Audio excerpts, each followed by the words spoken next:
Good evening, সবাইকে আমার নতুন চ্যানেলে নতুন একটা ভিডিওতে স্বাগত জানাই। আজকের আমাদের আলোচনার বিষয় হচ্ছে ক্লাস 12-এর শেষ চ্যাপ্টার কমিউনিকেশন সিস্টেম বা সঞ্চার ব্যবস্থা। তো এই সঞ্চার ব্যবস্থা সম্পর্কে আলোচনা করার আগে আমরা প্রথমে দেখি সঞ্চার ব্যবস্থা বা কমিউনিকেশন সিস্টেম বলতে আমরা কি বুঝি। কমিউনিকেশন মানে হচ্ছে যোগাযোগ করা। তো আমরা আমাদের বর্তমান জীবনে আমরা যেহেতু সামাজিক জীব, সেখানে আমরা কি করি না, আমরা যোগাযোগ করার জন্য বিভিন্নভাবে যোগাযোগ করি। সামনে দেখা হলে আমরা কথা বলি, সেটাও একরকমভাবে কি হয়, আমরা একে অপরের সঙ্গে যোগাযোগ স্থাপন করি। কিংবা কি হয় না, আমরা মোবাইলের মাধ্যমে আমার দূরবর্তী বন্ধু আত্মীয় এদের সঙ্গে কথা বলি, কিংবা ভিডিও কনফারেন্সের মাধ্যমে ভিডিও কলের মাধ্যমে আমরা তাকে দেখতে পাই, কথা বলতে পারি। তো এইভাবে হচ্ছে আমরা বর্তমানে এই সঞ্চার ব্যবস্থার সাহায্যে আমরা কি করি না, আমরা দূরের বন্ধুকে যেমন হচ্ছে কাছে পেয়েছি, তেমন হচ্ছে আমরা দূরের বন্ধুকে বা আত্মীয় স্বজন যারা দূরে আছে তাদের সঙ্গে আমরা সহজে কমিউনিকেট করতে পারি, বা ও ওখানে বসে কি করছে আমরা সেটা দেখতে পাই, জানতে পারি। এইরকম একটা ব্যাপার আছে। তো আমাদের জীবনে বর্তমানে তাহলে কি হয়, কমিউনিকেশন সিস্টেম বা সঞ্চার ব্যবস্থার প্রয়োজন বা গুরুত্ব অত্যন্ত বেশি। তো এবারে আজকের আমরা এই সঞ্চার ব্যবস্থা সম্পর্কেই আমরা আলোচনা করব, যে এই সঞ্চার ব্যবস্থা বা এই যোগাযোগ ব্যবস্থা গড়ে তুলতে গেলে আমাদের কি কি লাগে, কোনটা কখন ব্যবহার করা হয়, এইসব সম্পর্কে আমরা আজকে জানবো। তো এই সঞ্চার ব্যবস্থাকে মেনলি আমরা হচ্ছে দুভাগে ভাগ করতে পারি। একটা হচ্ছে কি না, একটা হচ্ছে মেইনলি হচ্ছে সঞ্চার ব্যবস্থা, এটাকে আমরা কি বললাম না, দুভাগে আমরা মেইনলি ভাগ করতে পারি। একটা হচ্ছে কি না, একটা হচ্ছে আমার one to one communication, one to one communication, one to one communication. আর একটা হচ্ছে ওয়ান টু মেনি কমিউনিকেশন।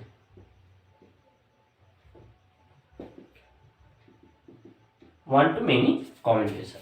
তো ওয়ান টু ওয়ান কমিউনিকেশন আর ওয়ান টু মেনি কমিউনিকেশনের মধ্যে হচ্ছে বা ব্যাপার কি না, ওয়ান টু ওয়ান বলতে সামনাসামনি একজন আরেকজনের সঙ্গে কথা বলছে, সামনাসামনি হোক বা ধরো মনে করো আমার সামনে কেউ একটা বসে আছে, আমি তার সঙ্গে কথা বলছি, তো এটা হচ্ছে ওয়ান টু ওয়ান কমিউনিকেশন। কিংবা ধরো আমার সঙ্গে মোবাইলে আমার বন্ধুর কথা হচ্ছে, তো আমি আমার বন্ধুকে কথা বলছি বা বন্ধু আমার সঙ্গে কথা বলছে, এখানে কিন্তু আদার্স কেউ এসে একসঙ্গে কথা বলতে পারছি না। তো এটা হচ্ছে ওয়ান টু ওয়ান কমিউনিকেশন। এবারে ওয়ান টু মেনি কমিউনিকেশন যদি হয়, ওয়ান টু মেনি কমিউনিকেশন কীরকম না, ওয়ান টু মেনি কমিউনিকেশন হচ্ছে একজন বলছে, সেটা অনেকে শুনতে পাচ্ছে বা অনেকের সঙ্গে একসঙ্গে আমরা কমিউনিকেট করতে পারছি। যেমন ধরো মনে করো টিভিতে যদি খবর হয়, টিভিতে খবর একজন পড়ছে, আমরা কি করছি না, আমরা বাড়িতে বসে সবাই সেটা শুনতে পাই। কিংবা মনে করো হচ্ছে ইউটিউবে বা তোমরা ধরো আমার এই ভিডিওটা যখন দেখছো, তখন কি হচ্ছে না, এই ভিডিওটা যখন চলছে তাহলে কি হচ্ছে, আমি বলছি, তোমরা অনেকে একসঙ্গে শুনতে পাচ্ছ। তো এইরকম কমিউনিকেশন হচ্ছে কি হয় না, ওয়ান টু মেনি কমিউনিকেশন, বা যেটাকে আমরা অ্যাকচুয়ালি ব্রডকাস্টিং সিস্টেম বলি বা ব্রডকাস্টিং কমিউনিকেশন বলা হয়। তো এরপরে আসি হচ্ছে এই কমিউনিকেশন করতে গেলে বা কারোর সঙ্গে কমিউনিকেট করতে গেলে বা দূরবর্তী স্থান, অ্যাকচুয়ালি এখানে আমরা যে আলোচনা করব, এই আলোচনার মধ্যে আমরা সামনাসামনি যে কমিউনিকেশন সেটার কথা আমরা আলোচনা করছি না। কেন, সামনাসামনি কমিউনিকেশনের ক্ষেত্রে সায়েন্সের বিশেষ কোনো গুরুত্ব নেই, কারণ আমি একজনকে বললাম, ও শুনলো, ও তার উত্তর দিল, সামনে বসে সব কিছু হয়ে গেল। তো এখানে সায়েন্সের কোনো গুরুত্ব নেই।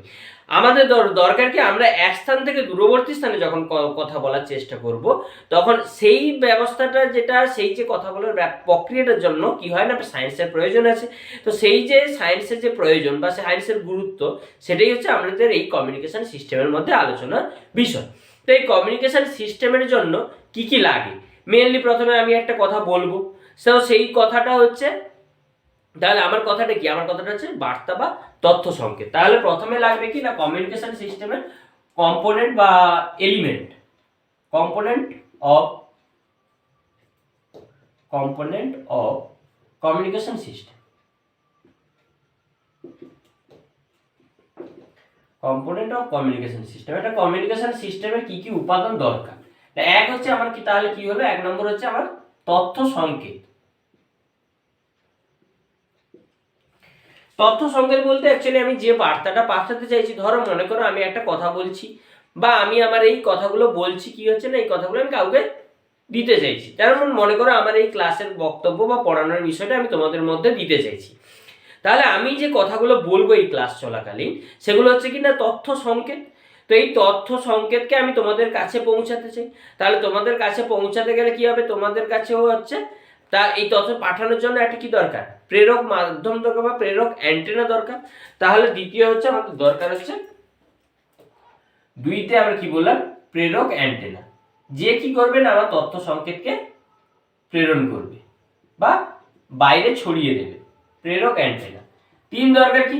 3 হচ্ছে এবার বাইরে তো ছড়িয়ে দিল, কোথায় ছড়ালো না আমার বাড়িতে থাকা অ্যান্টেনা ছড়িয়ে দিল চতুর্দিকে।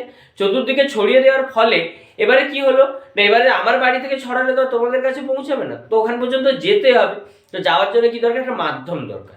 তাহলে এখানে 3 নম্বরে কি দরকার? 3 নম্বর দরকার হচ্ছে মাধ্যম, সম্প্রচার মাধ্যম, সম্প্রচার মাধ্যম, সম্প্রচার মাধ্যম। 4 নম্বর দরকার কি? 4 নম্বর হচ্ছে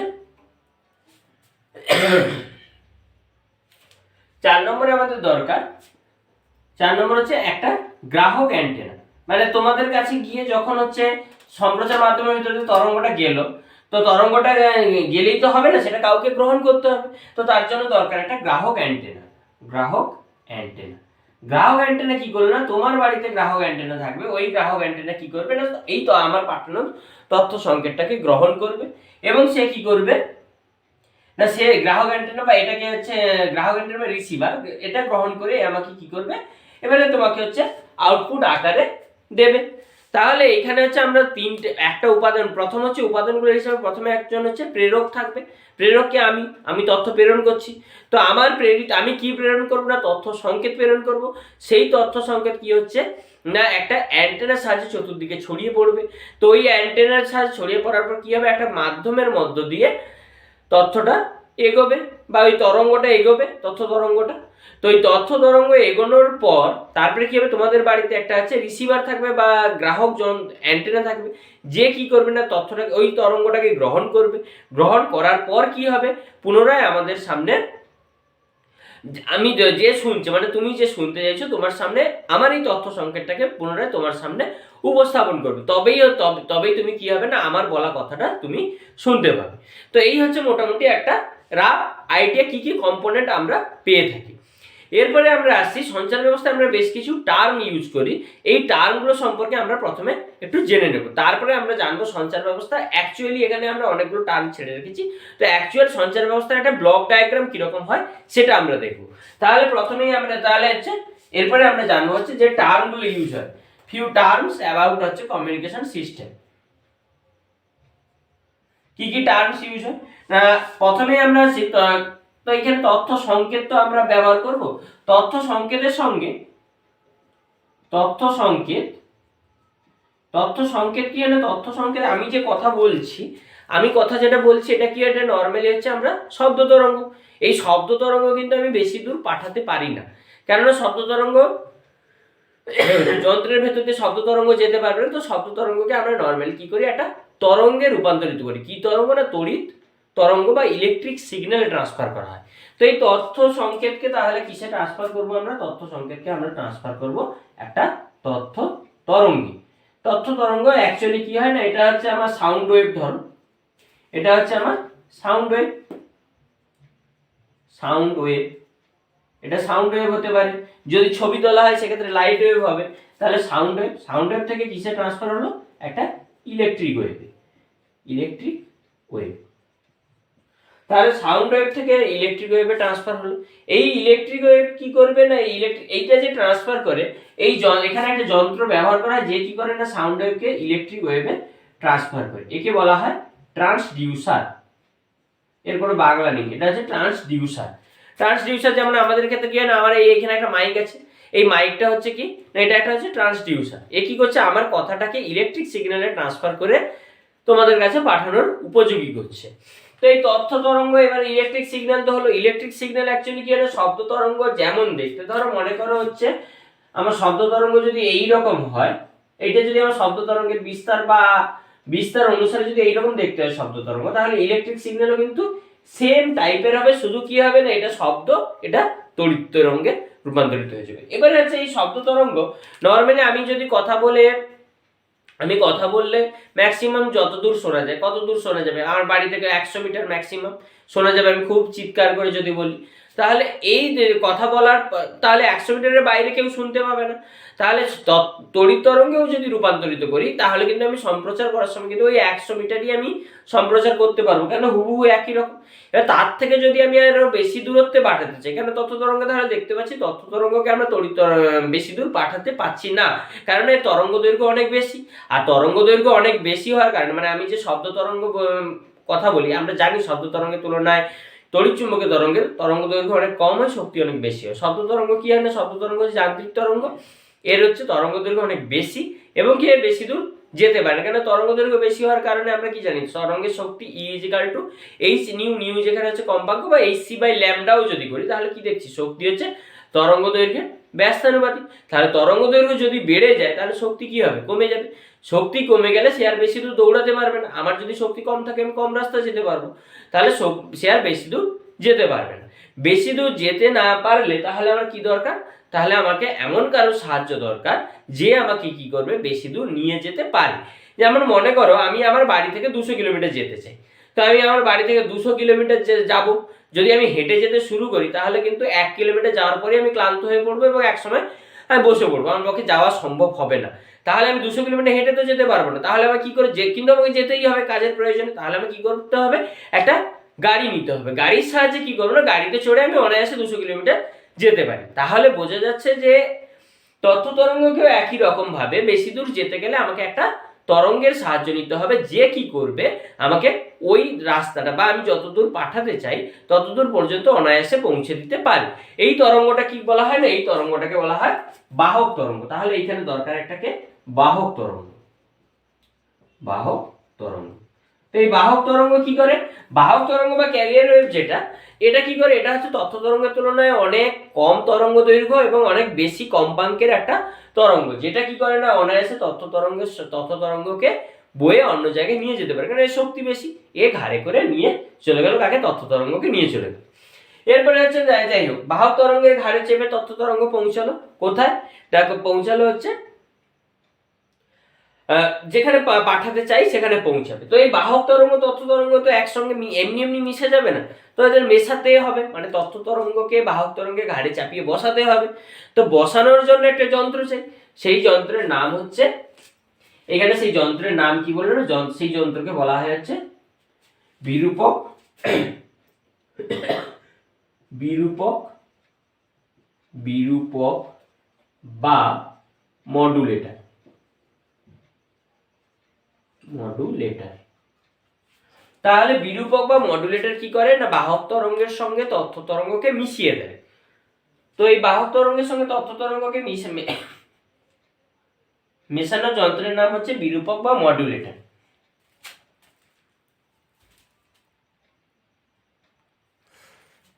তো এইবারে হচ্ছে মডুলেটর বা বাহক তরঙ্গের সঙ্গে হচ্ছে মডুলেটর বা বাহক তরঙ্গ কি করে না মিশিয়ে দিল। মিশিয়ে দেওয়ার পর এরপরে কি করছে না, এই বাহক তরঙ্গ, এবারে হচ্ছে বাহক তরঙ্গ দুটো অ্যাকচুয়ালি মিশে গিয়ে একটা তরঙ্গ তৈরি হলো, যে তরঙ্গটা কি হলো না কার মাধ্যমে আসবে, একটা মাধ্যম চাই, সম্প্রচার মাধ্যম। তো এই সম্প্রচার মাধ্যমের মধ্য দিয়ে বাহক তরঙ্গটা কোথায় এলো না, বাহক তরঙ্গটা এলো যে শুনছে তার কাছে, মানে গ্রাহকের কাছে। সম্প্রচার মাধ্যমে কোথায় এলো, এবারে এলো এখানে হচ্ছে গ্রাহকের কাছে এলো, গ্রাহক বা রিসিভারের কাছে এলো। তো এখানে তাহলে কি থাকবে, এখানে একটা আছে রিসিভিং অ্যান্টেনা থাকবে। অ্যান্টেনাতে কি হলো না, অ্যান্টেনাতে এই মিক্সচারটা গ্রহণ করা হলো, বাহক তরঙ্গ এবং তথ্য তরঙ্গের সংমিশ্রণটাকে গ্রহণ করলো রিসিভার। রিসিভার গ্রহণ করার পর এবারে ধরো মনে করো আমি যে কথাগুলো বলছি, বাহক এটা হচ্ছে তথ্য তরঙ্গ যেটা এইখানে ট্রান্সফার হয়েছে। বাহক তরঙ্গটা তো আমার কথাটা নয়, বাহক তরঙ্গ এটা আলাদা তরঙ্গ যেটা আমার কথাগুলোর সঙ্গে মেশানো হয়েছে। তাহলে এবারে কি করতে হবে, এখানে তাহলে আমি যদি এই রিসিভার যে সিগন্যালটা আছে গ্রহণ করলো, সেই সিগন্যালটাকে যদি আলাদা মানে সরাসরি ট্রান্সফার করে তাহলে আমার কথাগুলো পাবে না। কেন পাবে না, আমার সঙ্গে বাহক তরঙ্গ মেশানো আছে। তো আমার তথ্য তরঙ্গটাকে আলাদা করে বের করলে তবেই আমি কি বলছি সেটা তুমি বুঝতে পারবে। তাহলে আমি কি বলছি সেটা বুঝতে গেলে প্রথমে কি করতে হবে না, বাহক তরঙ্গটাকে আলাদা করে দিতে হবে। তো বাহক তরঙ্গটাকে আলাদা করার জন্য আবার একটা মেশিন ব্যবহার করা হয়, যেটাকে বলা হয় বিমোচক বা ডিমডুলেটর। তাহলে এখানে একটা যন্ত্র থাকবে, যে যন্ত্রটাকে আমরা বলছি কি, এখানে একটা যন্ত্র লাগানো থাকবে, যে যন্ত্রটাকে বলা হচ্ছে বিমোচক বা ইংরেজিতে আমরা বলছি ডিমডুলেটর। ডিমডুলেটর তাহলে এইখানে হচ্ছে দেখা যাচ্ছে মডুলেটর কি করছে, বা মডুলেটর হচ্ছে তথ্য তরঙ্গ বাহক তরঙ্গ মিশিয়ে ফেলছে।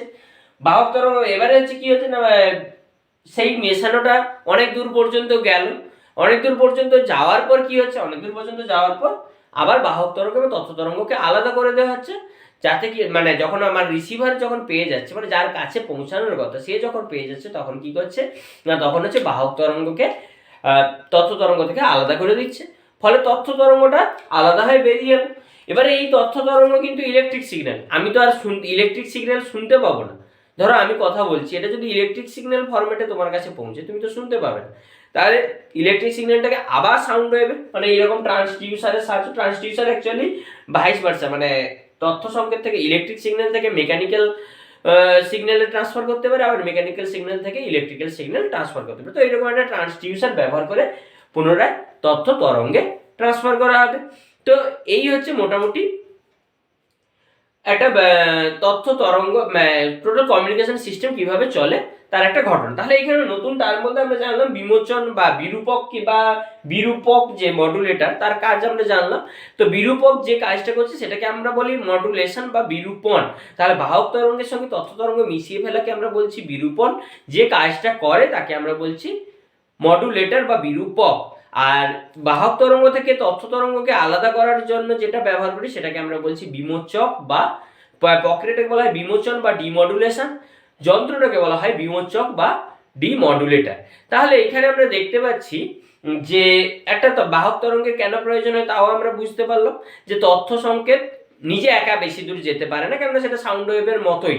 তো সাউন্ড ওয়েভ হচ্ছে বেশি দূর যেতে পারে না, তাহলে তাকে কি করতে হবে, তাকে হচ্ছে একটা শক্তিশালী তরঙ্গের ঘাড়ে চাপিয়ে পাঠাতে হবে। তো যার ঘাড়ে চাপাবো বা যে বয়ে নিয়ে যাবে সেটাই হচ্ছে বাহক তরঙ্গ, এবং সেটা খুব শক্তিশালী একটা তরঙ্গ দৈর্ঘ্য হয়। তো এই হচ্ছে আমাদের সঞ্চার ব্যবস্থার মূল উপাদান। এবারে যদি আমরা ব্লক ডায়াগ্রামটাকে দেখি, তাহলে ব্লক ডায়াগ্রামটা এবারে আমি আঁকছি।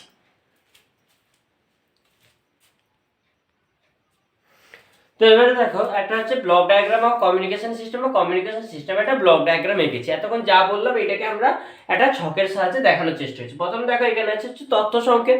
তো তথ্য সংকেতকে আমরা বলেছিলাম কি ট্রান্সডিউসারের সাহায্যে তড়িৎচুম্বকে তরঙ্গে রূপান্তরিত করি। তাহলে এটা আছে আমার তথ্য তরঙ্গ বা তড়িৎচুম্বকীয় তরঙ্গে বা ইলেকট্রিক সিগন্যালে রূপান্তরিত হয়ে গেল। তড়িৎচুম্বকীয় হতে পারে, কিংবা হয় ইলেকট্রোম্যাগনেটিক নয় ইলেকট্রিক সিগন্যালে ট্রান্সফার হয়।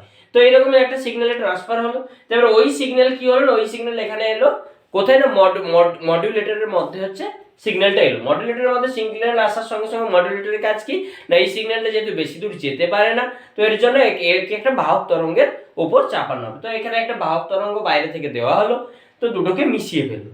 তো এখানে আসছে হচ্ছে নয়েজ বা অপস্বর বলে একটা টার্ম আছে, একটু পরে বলছি। তো এখানে নয়েজ বা অপস্বর থাক, আপাতত এখানে দেখো বিরূপকে এসে কি হলো না, তথ্য তরঙ্গ বাহক তরঙ্গ মিশে গেল।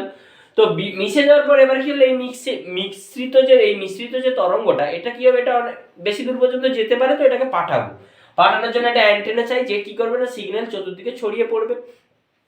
তো এই অ্যান্টেনা কি করলো, অ্যান্টেনার সাহায্যে সিগন্যাল হচ্ছে চতুর্দিকে ছড়িয়ে পড়লো।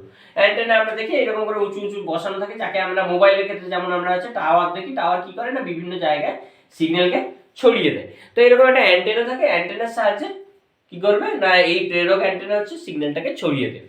সিগন্যালটা এবারে কি হবে, কোনো মাধ্যমের মধ্য দিয়ে যাবে। সেটা মাধ্যম বিভিন্ন ভাবে হতে পারে। মাধ্যমকে আমরা হচ্ছে যদি মাধ্যমের টাইপ দেখি, তাহলে হচ্ছে একবার দেখে নি মাধ্যমের টাইপ কি কি হয় না, এক হচ্ছে এয়ার মাধ্যম বা এয়ার মিডিয়াম বা বায়ু মাধ্যম, সরাসরি বায়ুর মধ্য দিয়ে তরঙ্গ সম্প্রসারিত হতে অগ্রসর হতে পারে। আর কি হয়, কোঅ্যাক্সিয়াল কেবিল, এটা এক গেল, এটা হচ্ছে দুই। কোঅ্যাক্সিয়াল কেবিল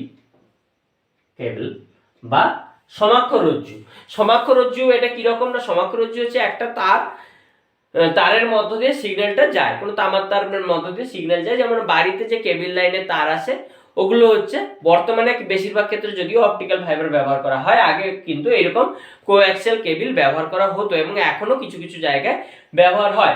কোঅ্যাক্সিয়াল কেবিল তোমরা যদি দেখে থাকো তাহলে লক্ষ্য করবে, একটা প্লাস্টিকের কভার থাকে, একদম ভেতরে থাকে একটা মোটা তামার তার, তার বাইরে আবার একটা কভার, তার বাইরে হচ্ছে একটা তারজালির মতো অংশ থাকে, তার উপরে কভারটা থাকে। তো এই তারজালিটা অ্যাকচুয়ালি সিগন্যালটা যাতে বাইরে না বেরিয়ে যায়, এরকম একটা শেল্ডিং এফেক্ট বা সিগন্যালটা যাতে বাইরে না বেরোতে পারে তার জন্য দেওয়া থাকে। তাহলে এই মাঝখানে যে মোটা তারটা ওর মধ্য দিয়ে অ্যাকচুয়ালি সিগন্যালটা যায়। তো এটা হচ্ছে কোঅ্যাক্সিয়াল কেবল বা সমাক্ষর রজ্জু।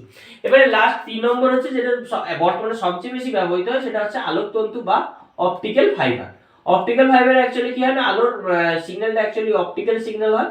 অপটিক্যাল সিগন্যালের মধ্য দিয়ে অপটিক্যাল সিগন্যাল কি করে না, বারবার হচ্ছে আভ্যন্তরীণ পূর্ণ প্রতিফলনের মাধ্যমে এর ভেতর দিয়ে অগ্রসর হয়। তো এইভাবে সিগন্যাল হচ্ছে 3 রকম মাধ্যমের ভেতর দিয়ে অগ্রসর হয়। হয় বায়ু, নয় হচ্ছে কোঅ্যাক্সিয়াল কেবল, নয় অপটিক্যাল ফাইবারের ভেতর দিয়ে সিগন্যাল যায়। তো এইরকম মাধ্যমের ভেতর দিয়ে হচ্ছে সিগন্যাল কোথায় গেল, সিগন্যাল চতুর্দিকে ছড়িয়ে পড়লো। এবার সিগন্যাল কি হবে না, নেক্সট হচ্ছে সিগন্যাল হচ্ছে গ্রাহক অ্যান্টেনায় আসবে।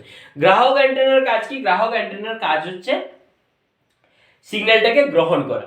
তো সিগন্যালটা গ্রহণ করলো, এবারে গ্রহণ করলো কাকে না, এরকম মিশ্রিত যে তরঙ্গটা থাকে, ওই মিশ্রিত তরঙ্গ তো আমাদের দরকার নেই, আমাদের দরকার কি যেটা ওখান থেকে ডাইরেক্ট বেরিয়েছে অরিজিনালটা আমার দরকার। তাহলে এই মিশ্রিত তরঙ্গ এখানে কোথায় এলো না, বিমোচক বা রিসিভার ডিমডুলেটরের ভেতরে হলো। ডিমডুলেটর বা বিমোচক কি করলো না, ওইটাকে আলাদা করে দিল, কি বাহক তরঙ্গটাকে পুনরায় আলাদা করে দিল। যে বাহক তরঙ্গটা আমাদের হচ্ছে ওখানে দেওয়া ছিল ওইটাকে এখন আলাদা করে দিল, আর দরকার নেই, আমি সিগন্যাল তো পেয়ে গেছি, আর দরকার নেই। তো এখানে তথ্য তরঙ্গটা আলো, তথ্য তরঙ্গ কি ছিল, ইলেকট্রিক সিগন্যাল বা ইলেকট্রোম্যাগনেটিক সিগন্যাল। তো ওইটাকে হচ্ছে কি করা হবে না, ওইটাকে হচ্ছে তথ্য সংকেতে ট্রান্সফার করা হবে, যেটা হচ্ছে অরিজিনাল আমার সাউন্ড বা সাউন্ড ওয়েভ বা লাইট ওয়েভ হতে পারে। তো এইরকম একটা হচ্ছে তথ্য সংকেতে, নর্মালি সাউন্ড ওয়েভই ধরি, তাহলে নর্মাল তথ্য সংকেতে ট্রান্সফার করা হবে। তো এই হচ্ছে টোটাল প্রক্রিয়া। এবারে আসছে হচ্ছে এই অপস্বর বা অপরোল বা নয়েজ বলতে আমরা অ্যাকচুয়ালি কি বুঝি। তো নয়েজ হচ্ছে অ্যাকচুয়ালি কি, ধরো মনে করো আমি কোনো একটা ভিড় এলাকায় যাচ্ছি, তো সোজা রাস্তায় যদি আমি একটা ফাঁকা রাস্তায় যাই, কোথাও কারোর সঙ্গে ধাক্কা লাগবে না, তো তাহলে সেক্ষেত্রে কি হবে, আমি সোজাই যেতে পারবো, আমার কোনো গতিপথের পরিবর্তন হবে না। কিন্তু মনে করো আমি একটা ভিড় এলাকায় যাচ্ছি, প্রচুর ভিড় চারিদিকে, তাহলে সেক্ষেত্রে আমি সোজা যেতে পারবো না, আমাকে এর সঙ্গে ধাক্কা দিয়ে ওর সঙ্গে ধাক্কা দিয়ে যেতে হবে, এবং সেক্ষেত্রে কি হবে না, আমার ফাঁকা রাস্তায় আমি যে বেগে যেতে পারতাম, তাহলে এখন কি হবে, সেই বেগে যেতে পারবো না, তাহলে কি হবে, আমার গতিবেগটা কমে যাবে। তো এই গতিবেগ কমে যাওয়ার অর্থ হচ্ছে আমি অরিজিনালি যে বেগ নিয়ে শুরু করেছিলাম সেই বেগটা থাকছে না। তো এইরকম বাধা বা আমার যে গতিপথে যে বাধাগুলো আসছে, এগুলোই হচ্ছে অ্যাকচুয়ালি অপস্বর বা নয়েজ। যেমন ধরো এখানে কি হয়, এখানে ধরো সিগন্যালটা ইলেকট্রিক সিগন্যাল ট্রান্সফার হলো বা ইলেকট্রোম্যাগনেটিক সিগন্যাল ট্রান্সফার হলো। তো এই যন্ত্র কি করে না, অরিজিনালি আমার ভয়েসটাকে হুবহু ট্রান্সফার করতে পারে না, কিছুটা বিকৃত করে ফেলে। কিছুটা বিকৃত হয়ে যাওয়ার কারণ কি, যন্ত্র হচ্ছে হুবহু কপি করতে না পারলে কিছুটা বিকৃত হলো, কিছুটা বিকৃত হওয়ার পর আবার একটা মেশিনে গেলো, আবার কিছুটা বিকৃত হলো, এরকম বিকৃত হয়ে হয়ে তোমার কাছে ওই আমার অরিজিনাল ভয়েস কিন্তু পৌঁছাবে না, কিছুটা বিকৃত আকারে পৌঁছাবে। এই যে বিকৃতি বা পরিবর্তন যেটা, এটাই হচ্ছে অপস্বর বা নয়েজের কারণে হয় বলা হয়। তাহলে অপস্বর বা নয়েজ কি বোঝা গেল, অপস্বর বা নয়েজ হচ্ছে মূল যে তথ্য সংকেত বা মূল তরঙ্গের সঙ্গে যেটুকু বিকৃতি আসে বা পরিবর্তন আসে, সেটুকুই হচ্ছে অপস্বর বা নয়েজ বা অপরোল। তোমরা লক্ষ্য করলে দেখতে পাবে, ধরো মনে করো আমি যে কথাটা বলছি, আমার কথা ছাড়া আমার তো অরিজিনাল ভয়েসের সঙ্গে কি হবে, আমার অরিজিনাল ভয়েস আর যন্ত্রে আমরা যে বা তোমরা যে ভয়েসটা শুনছো, এই অরিজিনাল এই ভয়েসের মধ্যে কিছুটা হলেও পার্থক্য আছে, এটা তোমরা নিজেরাও লক্ষ্য করবে। তোমরা যখন হচ্ছে তোমাদের অরিজিনাল ভয়েসটা তোমরা তো শুনতে পাচ্ছ, যখন মোবাইলের তুমি কথা বলছো, ধরো তোমার কথাটা যদি তুমি শুনতে পাও, শোনো রেকর্ডিং করে বা কোনো রেকর্ডারের মাধ্যমে যদি রেকর্ডিং করে তোমার ভয়েসটাই তুমি শোনো, সেটা দেখবে কিছুটা হলেও অন্যরকম। তো এই অন্যরকম হওয়ার কারণ কিন্তু যন্ত্র কি করেছে না, আমার কণ্ঠস্বরটাকে হুবহু ট্রান্সফার করতে পারে, হুবহু ট্রান্সফার করতে পারেনি, কিছুটা বিকৃতি ঘটিয়েছে। কিছুটা বিকৃতি যে ঘটিয়েছে এটাই হচ্ছে নয়েজ বা অপস্বর বা অপরোল। তো এই গেল হচ্ছে আমাদের block diagram of A communication system. এরপরে আমরা আসি ক্যারিয়ার ওয়েভ সম্পর্কে একটু বিস্তারিত আলোচনা করব। তো ক্যারিয়ার ওয়েভ সম্পর্কে আলোচনা করতে গেলে তাহলে প্রথম ক্যারিয়ার ওয়েভ বা বাহক তরঙ্গ সম্পর্কে এবারে আমরা আলোচনা করব।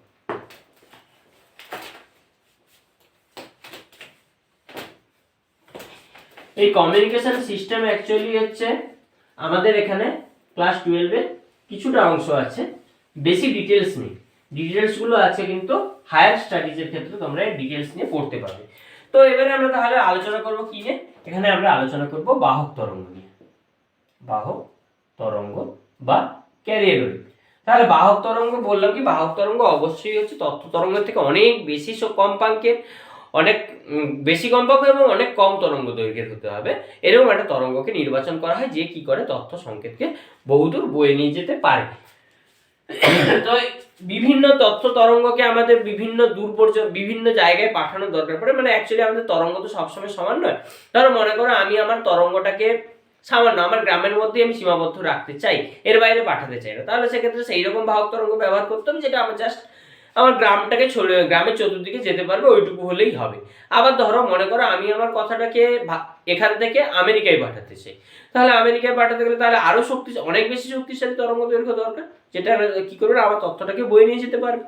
তো এইরকম বিভিন্ন ক্ষেত্রে প্রয়োজন অনুপাতে বিভিন্ন বাহক তরঙ্গ আমরা ব্যবহার করে থাকি। তো এই বাহক তরঙ্গের প্রকৃতি অনুসারে তাদের কম্পাঙ্কের রেঞ্জ অনুসারে বাহক তরঙ্গ বেশ কয়েক প্রকারের হয়, সেটা একটা টেবুলার ফর্মে আমরা এবারে দেখে নেব যে কি কি প্রকৃতির তরঙ্গ হয় এবং কি কি। তাহলে আমরা টেবুলার ফর্মে যদি বাহক তরঙ্গগুলোকে দেখি, তাহলে প্রথমে আসছে হচ্ছে অতি স্বল্প কম্পাঙ্ক বা ভেরি লো ফ্রিকোয়েন্সি। এর পাল্লা কত?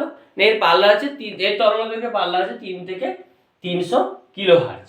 তারপরে আসছে হচ্ছে কত স্বল্প 3 থেকে 300 কিলোহার্জ হচ্ছে তরঙ্গ দৈর্ঘ্য বলছে, যে কম্পাঙ্ক হচ্ছে 3 থেকে 330 কিলোহার্জ স্বল্প কম্পাঙ্ক। তারপরে হচ্ছে লো ফ্রিকোয়েন্সি, লো ফ্রিকোয়েন্সি হচ্ছে 30 থেকে 300 কিলোহার্জ। মাঝারি বা মিডিয়াম ফ্রিকোয়েন্সি হচ্ছে 300 কিলোহার্জ থেকে 3 মেগাহার্জ। হাই ফ্রিকোয়েন্সি হচ্ছে কত? 3 থেকে 30 মেগাহার্জ। আলট্রা হাই উচ্চ ফ্রিকোয়েন্সি বা ভেরি হাই ফ্রিকোয়েন্সি যেটা, সেটা হচ্ছে 30 থেকে 300 মেগাহার্জ। অতি উচ্চ হাই ফ্রিকোয়েন্সি অতি উচ্চ কম্পাঙ্ক বা যেটা হচ্ছে আলট্রা হাই ফ্রিকোয়েন্সি, সেটা হচ্ছে 300 মেগাহার্জ থেকে 3 গিগাহার্জ। লাস্ট হচ্ছে মাইক্রোওয়েভ কত? 3 থেকে 300 গিগাহার্জ। আমাদের টোটাল সঞ্চার ব্যবস্থার বাহক তরঙ্গ হিসাবে এই কম্পাঙ্কের তরঙ্গগুলো আমরা ব্যবহার করে থাকি। তো প্রথমে আসছে হচ্ছে অতি স্বল্প কম্পাঙ্ক বা 3 থেকে 30 কিলোহার্জ। এটা কি হয় না, এটা হচ্ছে খুব বেশি দূর যেতে পারে না, অল্প দূরত্ব যায়। তো অল্প দূরত্ব যাওয়ার জন্য এটা কি করা হয় না, এটা হচ্ছে বিভিন্ন জাহাজে জাহাজে কমিউনিকেশন সিস্টেম বা ধরো জাহাজের সঙ্গে উপকূলের কমিউনিকেশন সিস্টেম, তাতে সেক্ষেত্রে কি হয় জাহাজ সাধারণত সমুদ্রের মধ্য দিয়ে যাতায়াত করে, তো সেক্ষেত্রে খুব বেশি দূর পাঠানো দরকার। সমুদ্রের তীরে হচ্ছে কি হয় না, জাহাজের বন্দর থাকে, ওই বন্দর থেকে কমিউনিকেট করার জন্য আমাদের যে যন্ত্র দরকার, বা একটা জাহাজ থেকে আরেকটা জাহাজে যাওয়ার জন্য আমাদের যে কমিউনিকেশন সিস্টেম দরকার, তার জন্য 3 থেকে 30 কিলোহার্জের ফ্রিকোয়েন্সি হলেই হয়ে যায়। বা তারপরে হচ্ছে 30 থেকে 300 কিলোহার্জ, এটাও অনেক সময় আমরা হচ্ছে একটু বেশি দূরত্বে যদি জাহাজের মধ্যে কমিউনিকেশন করতে চাই, তাহলে এই স্বল্প কম্পাঙ্ক বা লো ফ্রিকোয়েন্সি যেটা, এটাকে আমরা ব্যবহার করে থাকি। এটাকে আমরা অনেক সময় এটাকে এছাড়া কি করে না, রেডিওর ক্ষেত্রেও আমরা হচ্ছে শর্ট ওয়েভ, যেটা ধরো মনে করো আমার গ্রামে একটা মেলা হচ্ছে, আমি আমার জেলার মধ্যে জেলা বা আমার ব্লকের মধ্যে ওই মেলাটার বিভিন্ন তথ্য আমি ছড়িয়ে দিতে চাই, তাহলে সেক্ষেত্রে কি হবে, একটা ছোট রেডিও স্টেশন স্থাপন করা হবে ওই মেলার মধ্যে, যেখানে মেলার বিভিন্ন ঘটনা আমরা দেখতে পাই বা ছড়িয়ে দিতে পারবো, শোনাতে পারবো। রেডিওতে আমরা দেখে থাকি শর্ট ওয়েভ বলে একটা অপশন থাকে রেডিওতে। যদি রেডিও তোমরা হচ্ছে, এখন তো অনেক বাড়িতে রেডিও থাকে না, তো যাদের বাড়িতে রেডিও আছে, রেডিওর ক্ষেত্রে দেখবে তোমরা হচ্ছে শর্ট ওয়েভ, মিডিয়াম ওয়েভ এবং এফএম ওয়েভ থাকে। তো এখানে শর্ট ওয়েভ বলে যে পোর্শনটা, ওটা অ্যাকচুয়ালি কি হয় না, বিভিন্ন লোকাল চ্যানেল যেগুলো আছে বা লো ফ্রিকোয়েন্সি যে সমস্ত হচ্ছে তথ্য সম্প্রচার হয়, সেগুলো হচ্ছে ওই শর্ট ওয়েভ হচ্ছে কালেকশন করে, বা শর্ট ওয়েভের মাধ্যমে আমরা ওই লোকাল অঞ্চলের হচ্ছে চ্যানেলগুলোকে শুনতে পাই। তো সেক্ষেত্রে হচ্ছে এইরকম ফ্রিকোয়েন্সি আমরা ব্যবহার করি। স্বল্প কম্পাঙ্ক বা মাঝারি কম্পাঙ্ক ব্যবহার করা হয় রেডিও ওয়েভের সম্প্রচারের ক্ষেত্রে। আমরা মানে মাঝারি কম্পাঙ্কের ক্ষেত্রে রেডিও ওয়েভে, মিডিয়াম ওয়েভ বা এফএম ওয়েভের ক্ষেত্রে আমরা হচ্ছে মাঝারি, মিডিয়াম ওয়েভ যেটা অ্যাকচুয়ালি এফএম ওয়েভের ক্ষেত্রে আমরা হাই ফ্রিকোয়েন্সিতে চলে আসবো। তো মিডিয়াম ওয়েভের ক্ষেত্রে আমরা মাঝারি কম্পাঙ্কই ব্যবহার করি, স্বল্প কম্পাঙ্ক শর্ট ওয়েভের ক্ষেত্রে রেডিও সম্প্রচারে আমরা ব্যবহার করে থাকি। এরপরে আসছি হচ্ছে আমরা মাঝারি কম্পাঙ্ক তো বললাম, এরপরে আসি তাহলে মাঝারি কম্পাঙ্ক রেডিও সম্প্রচারে মিডিয়াম ওয়েভের যে রেডিও সম্প্রচার, সেখানে আমরা ব্যবহার করে থাকি। এবার আসি উচ্চ কম্পাঙ্ক, যেটা হচ্ছে কত 3 থেকে 30 মেগাহার্জ। আচ্ছা এখানে বলে রাখি কিলোহার্জ মানে তো 10⁻³ মানে হাজার, মেগাহার্জ মানে 10⁻⁶, তার গিগাহার্জ মানে 10⁹। আচ্ছা, তো এবার উচ্চ কম্পাঙ্ক 3 থেকে 30 মেগাহার্জ, এটা হচ্ছে বললাম হাই ফ্রিকোয়েন্সি রেডিও সম্প্রচার, মানে বেশি দূরত্বে যদি আমি রেডিওকে তথ্য সম্প্রচার করতে চাই, তাহলে সেক্ষেত্রে হাই ফ্রিকোয়েন্সি বা উচ্চ কম্পাঙ্কের হচ্ছে আমরা তথ্য বাহক তরঙ্গকে আমরা ব্যবহার করব। এছাড়া কি হয় না, এছাড়া আছে হচ্ছে সুউচ্চ আমরা ব্যবহার করে থাকি এফএম ওয়েভের সম্প্রচারের ক্ষেত্রে। অনেক সময় সুউচ্চ কি করা হয় না, সুউচ্চ আমরা মোবাইলের কমিউনিকেশনের ক্ষেত্রে অনেক সময় আমরা অল্প স্বল্প ব্যবহার করে থাকি। অতি উচ্চকে আমরা ব্যবহার করে থাকি সুউচ্চকে আমরা হচ্ছে তাহলে রেডিওর ক্ষেত্রে মোবাইল কমিউনিকেশন নয়, টেলিভিশনের ক্ষেত্রেও আমরা অনেক সময় সুউচ্চকে ব্যবহার করে থাকি। অতি উচ্চ এবং মাইক্রোওয়েভকে কি করে, মাইক্রোওয়েভ হচ্ছে আমরা মেইনলি মাইক্রোওয়েভের হচ্ছে বর্তমানে সমস্ত মোবাইলে কিন্তু মাইক্রোওয়েভ ব্যবহার করা হয়, টিভির রিমোটেও যে ওয়েভ ব্যবহার করে সেটা কিন্তু মাইক্রোওয়েভ। তো এছাড়া আমরা কমিউনিকেশনের ক্ষেত্রে যেহেতু বলছি, তাহলে সেক্ষেত্রে আমরা বলবো মোবাইল কমিউনিকেশনের ক্ষেত্রে আমরা কিন্তু মাইক্রোওয়েভ ব্যবহার করে থাকি। মাঝে থাকে অতি উচ্চ বা আল্ট্রা হাই ফ্রিকোয়েন্সি আমরা কোথায় ব্যবহার করে থাকি, টেলিভিশনে, কৃত্রিম উপগ্রহের মাধ্যমে যখন আমরা যোগাযোগ ব্যবস্থা করি, মানে মোবাইলের যে যোগাযোগ ব্যবস্থা বা যে যোগাযোগ ব্যবস্থা আমরা গড়ে তুলি কৃত্রিম উপগ্রহের মাধ্যমে, সেগুলো হচ্ছে সবই এইরকম অতি উচ্চ ফ্রিকোয়েন্সিতে আমরা ব্যবহার করে থাকি। তাহলে আমরা দেখতে পেলাম যে এই রকম এই রেঞ্জের হচ্ছে আমরা মানে অ্যাকচুয়ালি 3 কিলোহার্টজ থেকে শুরু করে 300 গিগাহার্টজ এই পাল্লার মধ্যে যা যা যত রকম তরঙ্গ আছে সেগুলোকে আমরা বাহক তরঙ্গ আকারে ব্যবহার করি, এবং আমাদের প্রয়োজন মতো মানে যেখানে যতটা প্রয়োজন সেই অনুপাতে আমরা বাহক তরঙ্গকে নির্বাচন করি, কতদূর পাঠাতে চাই, কতটা দরকার সেই অনুপাতে আমরা কিন্তু বাহক তরঙ্গকে নির্বাচন করে থাকি। এরপরে আমরা আসছি হচ্ছে অ্যান্টেনা সম্পর্কে। তো তাহলে নেক্সট আসছি অ্যান্টেনা। অ্যান্টেনা অ্যাকচুয়ালি কি হয় না, অ্যান্টেনা হচ্ছে থাকে, অ্যান্টেনা হচ্ছে তরঙ্গকে রিসিভ করে বা প্রেরণ করে, সেই অনুসারে অ্যান্টেনা দু প্রকারের হয়, গ্রাহক অ্যান্টেনা, প্রেরক অ্যান্টেনা। তো অ্যান্টেনার দৈর্ঘ্য কিরকম হওয়া উচিত, অ্যান্টেনার দৈর্ঘ্য অ্যাকচুয়ালি কি হবে, ধরো মনে করো আমার যদি এই অ্যান্টেনা হয়, এরকম একটা অ্যান্টেনা আছে আমার বাড়ির ছাদে, মনে করো আমি এরকম একটা অ্যান্টেনা রাখছি, তাহলে এই অ্যান্টেনা কি করে না, মিনিমাম হচ্ছে একটা তরঙ্গকে, তো যদি মিনিমাম কি করতে একটা তরঙ্গকে পুরোটা ধরতে হবে, তবেই ওই একটা তত্ত্ব কি হচ্ছে, একটা তরঙ্গের আকারে যেহেতু আসছে, তাহলে একটা পুরো তরঙ্গকে যদি আমি ধরতে পারি, তাহলে কিন্তু এই তো পুরো আমার তথ্যটাকে ক্যাচ করতে পারবে বা ধরতে পারবে। তাহলে এরপরে এর থেকে ছোট হলে, মানে ধরো এর থেকে যদি হচ্ছে আরো বেশি তরঙ্গ, মানে 2-3টা তরঙ্গ এরকম করে ধরতে পারে, তাহলে তো ভালোই, কিন্তু মিনিমাম একটা তরঙ্গ আমাকে ধরতে হবে। তাহলে একটা অ্যান্টেনার দৈর্ঘ্য হওয়া উচিত কত না, একটা অ্যান্টেনার দৈর্ঘ্য ভালোভাবে তথ্য সম্প্রচার করতে গেলে একটা অ্যান্টেনার দৈর্ঘ্য আমরা মোটামুটি হচ্ছে ওর তরঙ্গ দৈর্ঘ্যের সমান হলে ভালো হয়। তবে যদি না হয়, মানে যদি ধরো দেখা গেল সমান না হলেও মিনিমাম আমি যদি আমার পাঠানো তথ্যটাকে, কারোর প্রেরণ করা তথ্যটাকে যদি আমি ঠিকঠাকভাবে গ্রহণ করতে চাই, বা আমার তথ্যটাকে যদি আমি ঠিকঠাকভাবে পাঠাতে চাই, কেউ যাতে একটা বুঝতে পারে কি বলতে চাইছি সেটা যাতে বুঝতে পারে, সেটার জন্য মিনিমাম আমার দরকার হয় কি, মিনিমাম অ্যান্টেনার দৈর্ঘ্য হয় λ/4, মানে যে তরঙ্গ দৈর্ঘ্য পাঠাচ্ছি তার 1/4 দ্বিমেরু অ্যান্টেনা হলে বা ডাইপোলার অ্যান্টেনা হলে, বাইপোলার অ্যান্টেনা হলে সেক্ষেত্রে কি λ/2 হতে হয় এই অ্যান্টেনার এই লম্বাটা, মানে দৈর্ঘ্যটা হচ্ছে মিনিমাম এই মাপের হতে হয়। তাহলে ধরো মনে করো আমি হচ্ছে একটা তরঙ্গ হচ্ছে কি হচ্ছে না, একটা তরঙ্গ দৈর্ঘ্য আমি নিয়ে নিলাম, ধরো মনে করো 300 কিলোমিটার একটা তরঙ্গের তরঙ্গ দৈর্ঘ্য।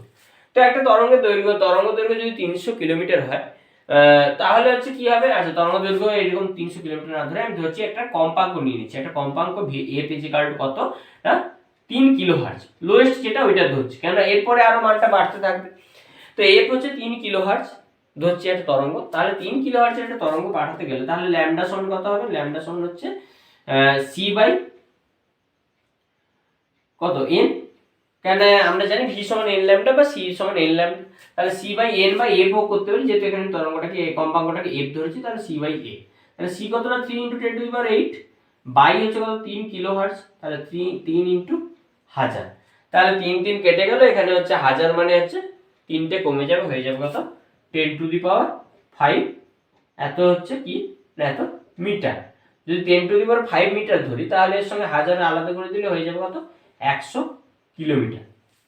ঠিক আছে, তাহলে 10⁵ মানে কত 10,000, তাহলে 100 কিলোমিটার হচ্ছে 100 × 1000, হ্যাঁ ঠিক আছে, তাহলে হচ্ছে 100 কিলোমিটার। তাহলে দেখা যাচ্ছে একটা মাত্র 3 কিলোহার্টজের একটা তরঙ্গ সম্প্রচার করার জন্য আমার কি দরকার না, আমাকে হচ্ছে 3 কিলোহার্টজ, মানে এটা যথেষ্ট ছোট তরঙ্গ দৈর্ঘ্য।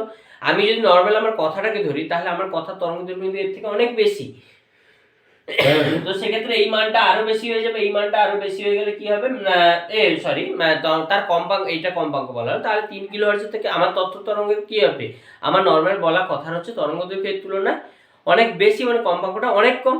তাহলে সেক্ষেত্রে আমার কথাটাকে যদি আমি সরাসরি ইলেকট্রিক সিগন্যালে ট্রান্সফার করে যাচ্ছে কোনো জায়গায় প্রেরণ করতে চাই, তাহলে এখানে 3 কিলোহার্টজের জন্য যেখানে অ্যান্টেনা লাগছে কত 100 কিলোমিটার বা হলে ভালো, যদি λ/4 এর হিসাব ধরি তাহলেও আমাদের দরকার কত, λ/4 হলে মিনিমাম 25 কিলোমিটার তো আমাদের অতি অবশ্যই অ্যান্টেনা দৈর্ঘ্য হতে হবে, না হলে কি হবে না, আমার পাঠানো তথ্যটা অন্য কেউ রিসিভই করতে পারবে না।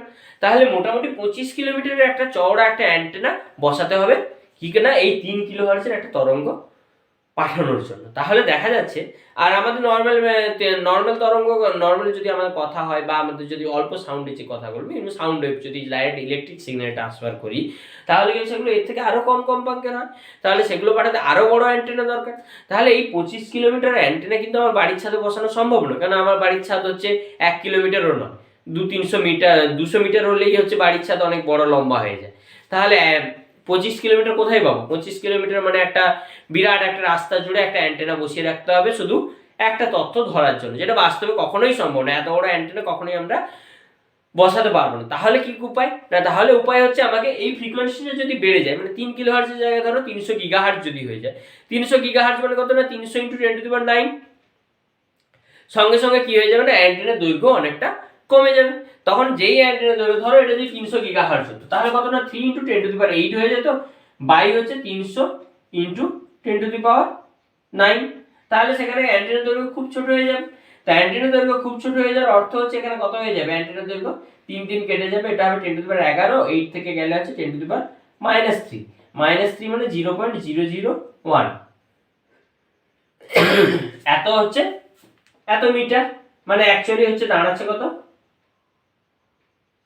1 মিলিমিটারের কাছাকাছি হচ্ছে এর দৈর্ঘ্য দাঁড়াবে। 1 মিলিমিটার দৈর্ঘ্যের হচ্ছে অ্যান্টেনা এই সিগন্যালটাকে ক্যাচ করতে পারবে, মানে মাইক্রোওয়েভের ক্ষেত্রে তাহলে 1 মিলিমিটার হলেই হচ্ছে আমার অ্যান্টেনা সিগন্যাল গ্রহণ করতে পারে। তাহলে এখানে দেখা যাচ্ছে আমি যদি ফ্রিকোয়েন্সিটাকে যত বাড়াবো তত হচ্ছে কি হবে না, তত হচ্ছে তার অ্যান্টেনার দৈর্ঘ্যটা তত ছোট হবে।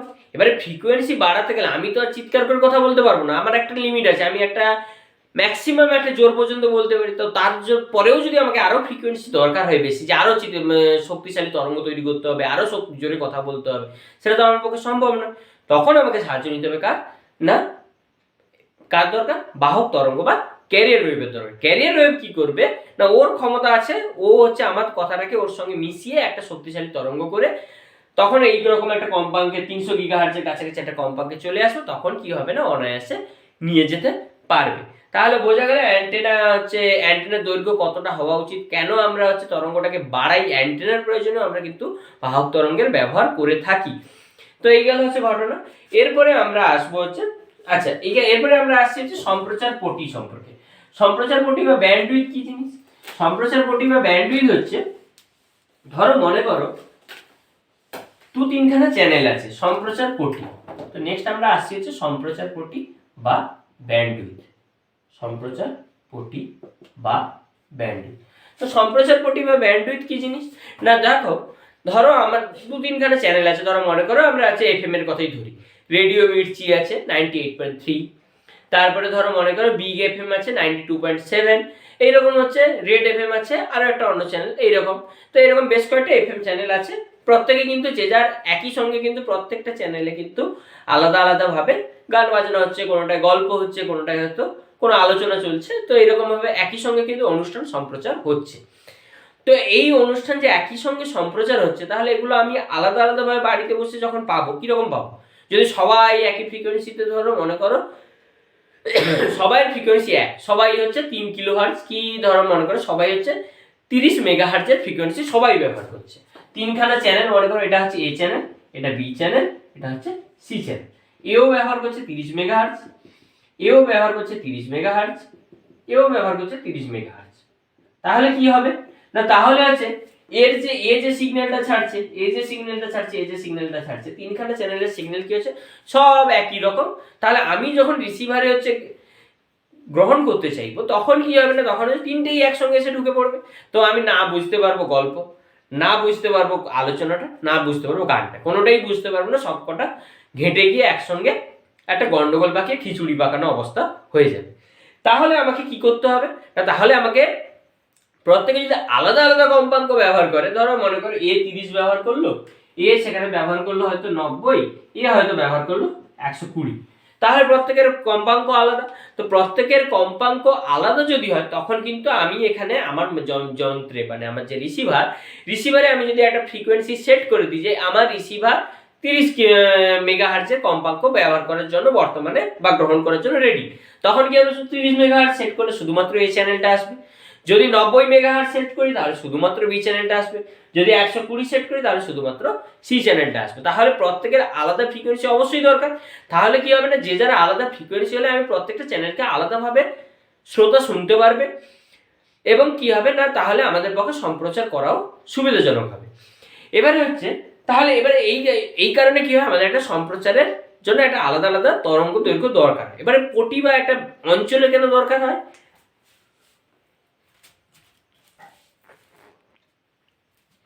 তো একটা অঞ্চলে কেন দরকার হয় না, এখানে আমরা এবারে আসছি অনুনাদি কম্পাঙ্ক সম্পর্কে। যদি তোমরা পরিবর্তী প্রবাহের যে ভিডিওটা আমি আমার চ্যানেলে দিয়েছিলাম সেটা যদি দেখে থাকো তাহলে দেখবে এই তরঙ্গ আমরা যে ব্যবহার করি এটা কিন্তু পরিবর্তী প্রবাহে আমরা যে সাইন ওয়েভে আলোচনা করেছিলাম সেরকম একটা সাইন ওয়েভও কিন্তু এখানে তরঙ্গ আকারে ব্যবহার করা হয়। তো এরকম সাইন ওয়েভের ক্ষেত্রে কি হয়, একটা যখন আমার হচ্ছে রিসিভারের ফ্রিকোয়েন্সি আর এই ফ্রিকোয়েন্সি ম্যাচ করে যায় তখন কিন্তু ম্যাক্সিমাম পাওয়ার বা সর্বাধিক ক্ষমতা কিন্তু গ্রহণ করতে পারে সিগন্যালটা।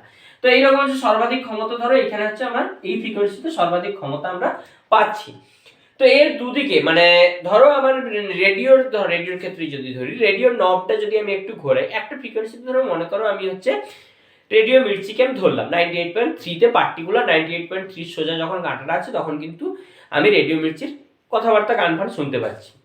এবারে ওখান থেকে জাস্ট একটু সরালে কিন্তু আমি চ্যানেলটাকে একেবারে বন্ধ হয়ে যায় না, জাস্ট একটু সরালাম, ধরো 93 থেকে 94 বা 5 করলাম বা এদিকে 1 বা 2 করলাম, তখন কিন্তু সিগন্যালটা একেবারে শোনা যায় না। একটু শোনা যায় না এমন নয়, একটু কি হয় কমে যায়, মানে স্পষ্টতা একটু কমে যায়, একটু জড়িয়ে জড়িয়ে শব্দ আসে।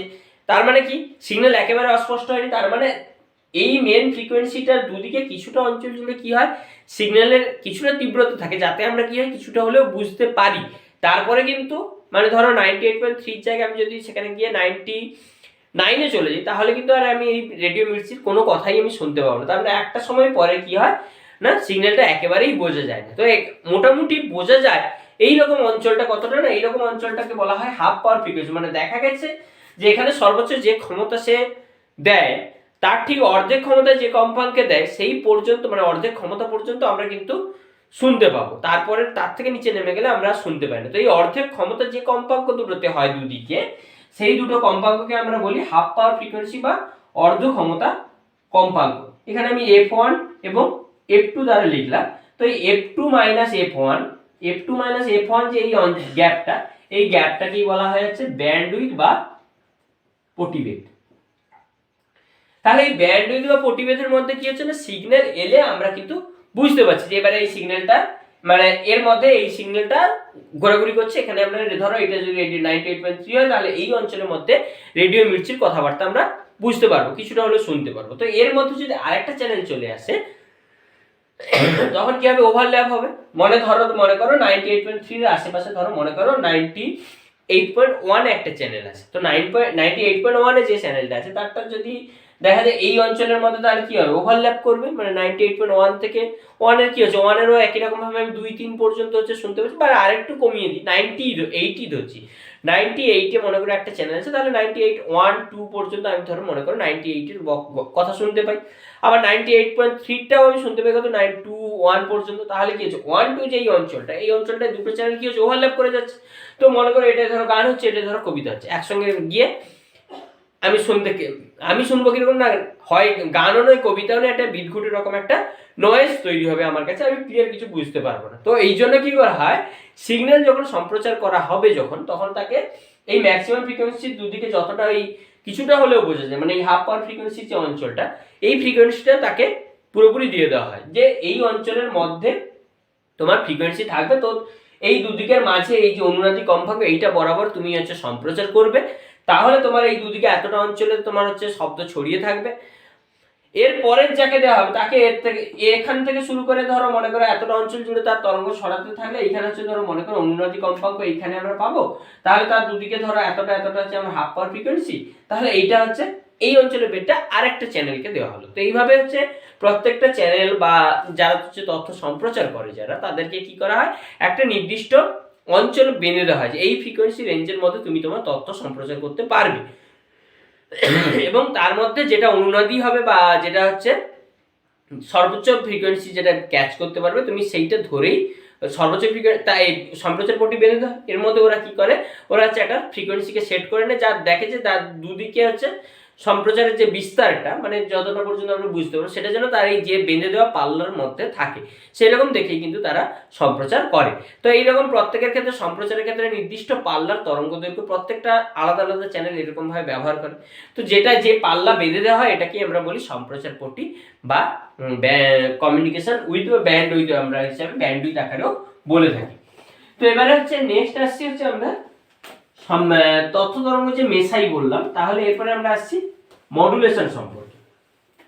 তো নেক্সট আসছি হচ্ছে আমরা মডুলেশন বা বিরূপণ। মডুলেশন বা বিরূপণ।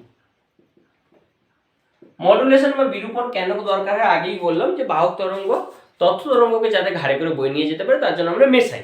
তো এই মেশানোর প্রক্রিয়া কিন্তু 3 রকম ভাবে হতে পারে। এক হচ্ছে কি হয়, 1 নম্বর হয় হচ্ছে বিস্তার বিরূপণ। বিস্তার বিরূপণ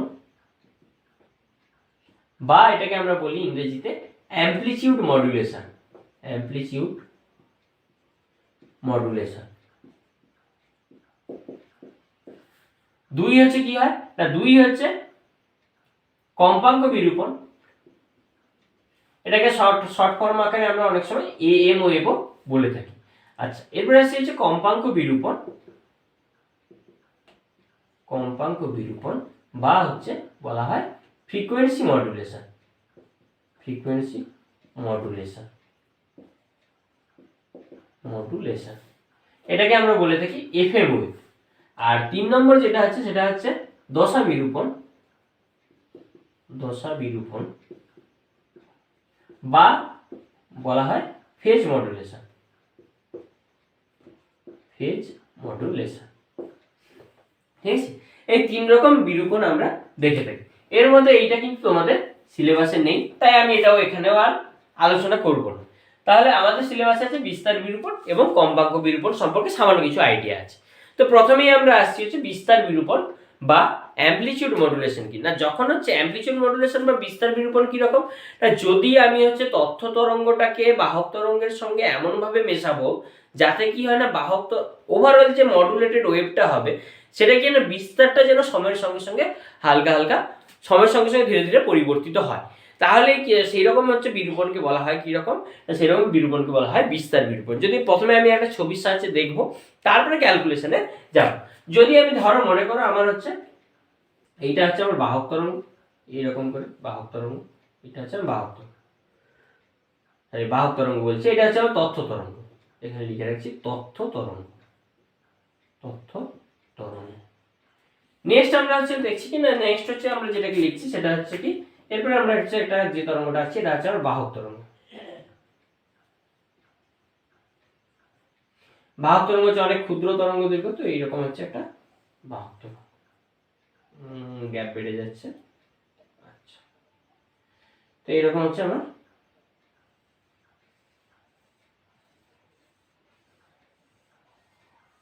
মোটামুটি এইরকম হচ্ছে একটা, এগুলো সব সমান গ্যাপে থাকবে।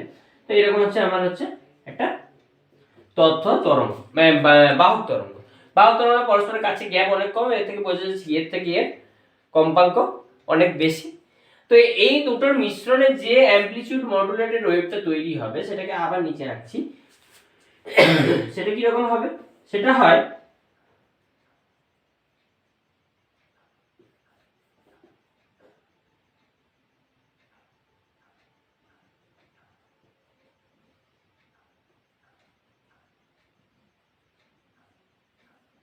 এইরকম টাইপের।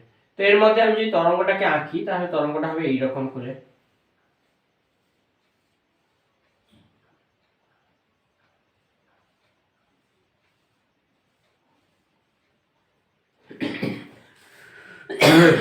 এইরকম টাইপের একটা তরঙ্গ তৈরি হবে। এবারে একটা জিনিস লক্ষ্য করবে, এই কম্পাঙ্ক এর কম্পাঙ্ক এর কম্পাঙ্ক মানে বাহক তরঙ্গের কম্পাঙ্ক আর মডুলেটেড মানে যেটা বিরূপিত হয়ে গেছে সেই তরঙ্গের কম্পাঙ্ক কিন্তু সেম হবে। শুধু কি হবে না, বিস্তারটা দেখো ক্রমান্বয়ে, এখানে বিস্তার কিছু কম, এখানে বেড়েছে আবার কমেছে আবার বাড়ছে আবার কমছে, এরকম বিস্তারটা ক্রমান্বয়ে কি হবে সময়ের সঙ্গে সঙ্গে বাড়তে কমতে থাকবে মানে পরিবর্তিত হতে থাকবে।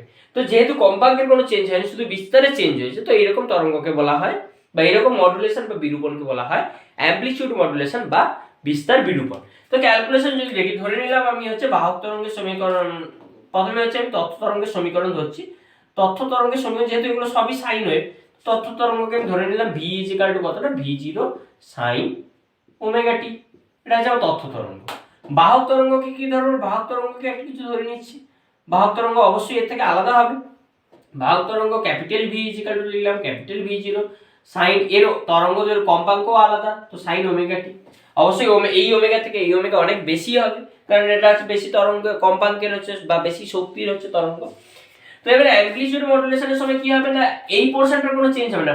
অ্যামপ্লিটিউড মডুলেশন অ্যাকচুয়ালি কি হবে, তথ্য তরঙ্গটা বাহক তরঙ্গের ঘাড়ের উপর চাপবে, তাহলে কি হবে না, এই কম্পাঙ্ক এর কম্পাঙ্ক কোনো চেঞ্জ হবে না, মানে বাহক তরঙ্গের কম্পাঙ্কের কোনো চেঞ্জ হবে না, শুধু কি হবে না, এর বাহক তরঙ্গের বিস্তারটা হচ্ছে এর সঙ্গে বাহক তরঙ্গের বিস্তারের ওপর এসে তথ্য তরঙ্গটা এসে বসে যাবে। তাহলে যখন মডুলেটেড হবে, আমি মডুলেটেডকে ভিএমও দ্বারা লিখছি, ভিএমও বা মডুলেটেড ওয়েভের যে এই বিস্তার, সেটা কি হবে অ্যাকচুয়ালি, সেটা হবে হচ্ছে v0 তো আগে যেমন ছিল থাকবে, তার সঙ্গে তথ্য তরঙ্গটা পুরোটা যোগ হয়ে যাবে, কে v0 সাইন ওমেগা টি। কে দ্বারা বোঝানো হচ্ছে কত শতাংশ বা কত কিছু একটা ভগ্নাংশ পরিমাণ যেটা যোগ হচ্ছে, সেই পরিমাণটাকে বোঝানো হচ্ছে কে দ্বারা, কে একটা সংখ্যা মাত্র, ধ্রুবক সংখ্যা। তো এখানে v0 plus K v0 sine omega t. তাহলে এখানে দেখা গেল কি, মডুলেটেড ওয়েভের বিস্তারটা মানে অ্যাকচুয়ালি আমার যেটা মডুলেট, তাহলে মডুলেটেড ওয়েভটাকে আমি একবার লিখছি, তাহলে ভিএমও মডুলেটেড ওয়েভ টি দ্বারা বোঝাচ্ছে যে এটা একটা সাইন ওয়েভ বা তরঙ্গ, তাহলে সেটা কি হবে না, ভিএমও সাইন ওমেগা টি যেমন আছে তেমন থাকবে। তাহলে দাঁড়াচ্ছে কত না, v0 plus K v0 sine omega টি, সাইন ওমেগা টি বাইরে ক্যাপিটাল সাইন ওমেগা, বাইরে সাইন ক্যাপিটাল ওমেগা টি যেটা ছিল সেটা এইরকম লিখলাম। তাহলে এইটা হচ্ছে আবার বর্তমানে পরিবর্তিত এই যে তরঙ্গটা, সেটা হচ্ছে এইটা। তাহলে এই তরঙ্গটা তাহলে এখানে দেখা যাচ্ছে কি, তাহলে দেখা যাচ্ছে যে বাহক তরঙ্গটা তথ্য তরঙ্গের সঙ্গে মিশে যাওয়ার পর একটা পরিবর্তিত হয়েছে। তাহলে পরিবর্তিত হয়ে যদি আমি পুরোপুরি নিয়ে v0টাকে কমন নিয়ে নিই, তাহলে কি হবে, 1 plus K v0 by capital v0 sine omega t যেমন থাকলো ইনটু হচ্ছে v0 সাইন ওমেগা টি। এই পোরশন এই v0 সাইন ওমেগা টি কিনা, v0 সাইন ওমেগা টি আগে আমার বাহক তরঙ্গ ছিল, তার সঙ্গে এই এক্সট্রা টার্মটা এসে অ্যাড হয়েছে কার কারণে না, এই অ্যামপ্লিটিউড মডুলেশন বা বিস্তার বিরূপণের কারণে এসে অ্যাড হয়েছে। তাহলে এই যে টার্মটা পার্টিকুলার, এই যে কে v0 বাই ক্যাপিটাল v0 মানে বাহক তরঙ্গের বিস্তার, তথ্য তরঙ্গের বিস্তার বাই বাহক তরঙ্গের বিস্তার ইনটু কে, এই যে টার্মটা এটাকেই আমরা বলি হচ্ছে অ্যামপ্লিটিউড মডুলেশনের ক্ষেত্রে বিরূপণাঙ্ক বা মডুলেশন ইন্ডেক্স।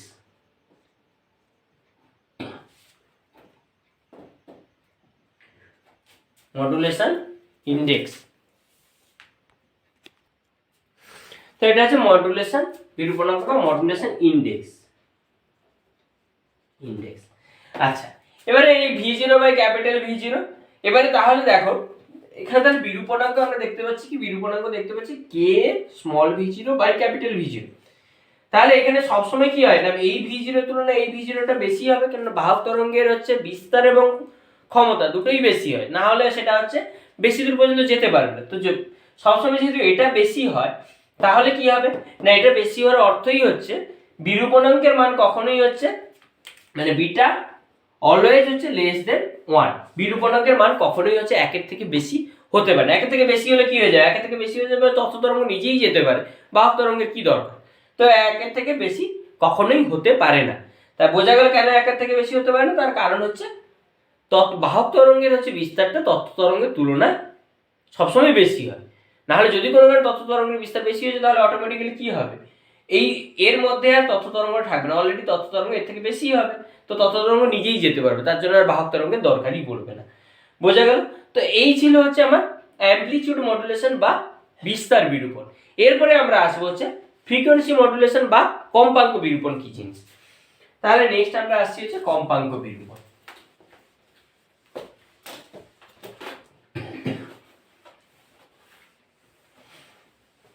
কম্পাঙ্ক বিরূপণের ক্ষেত্রে কি হয়, তাহলে নেক্সট আমরা আসছি কম্পাঙ্ক বিরূপণ।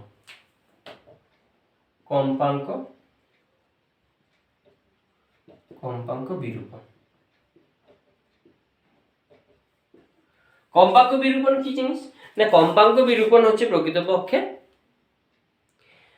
আগেটা যেমন হচ্ছে বিস্তারের সঙ্গে এসে বাহক তথ্য তরঙ্গটা বাহক তরঙ্গের বিস্তারের বসে চেপে বসেছিল, একই রকম ভাবে এটাই কি হয় না, এটাই হচ্ছে তথ্য তরঙ্গটা কম্পাঙ্কের উপর এসে চেপে বসে। তাতে কি হয় না, কম্পাঙ্কের তাহলে চেঞ্জটা কার হবে, কম্পাঙ্কের উপর চেপে বসেছে মানে কম্পাঙ্কের চেঞ্জ হবে, বিস্তারে কোনো চেঞ্জ হবে না। তাহলে কম্পাঙ্কে মডুলেশনের ক্ষেত্রে এখানেও যদি আমি বাহক তরঙ্গ আগের মতো আঁকি, তাহলে এখানে যে বাহক তরঙ্গটা আঁকছি এইরকম,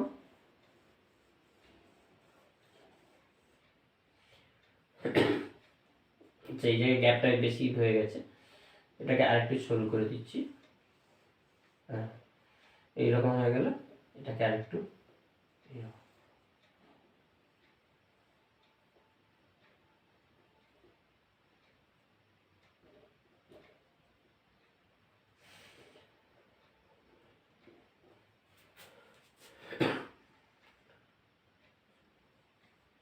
তো এই হচ্ছে আমার বাহক তরঙ্গ এইরকম।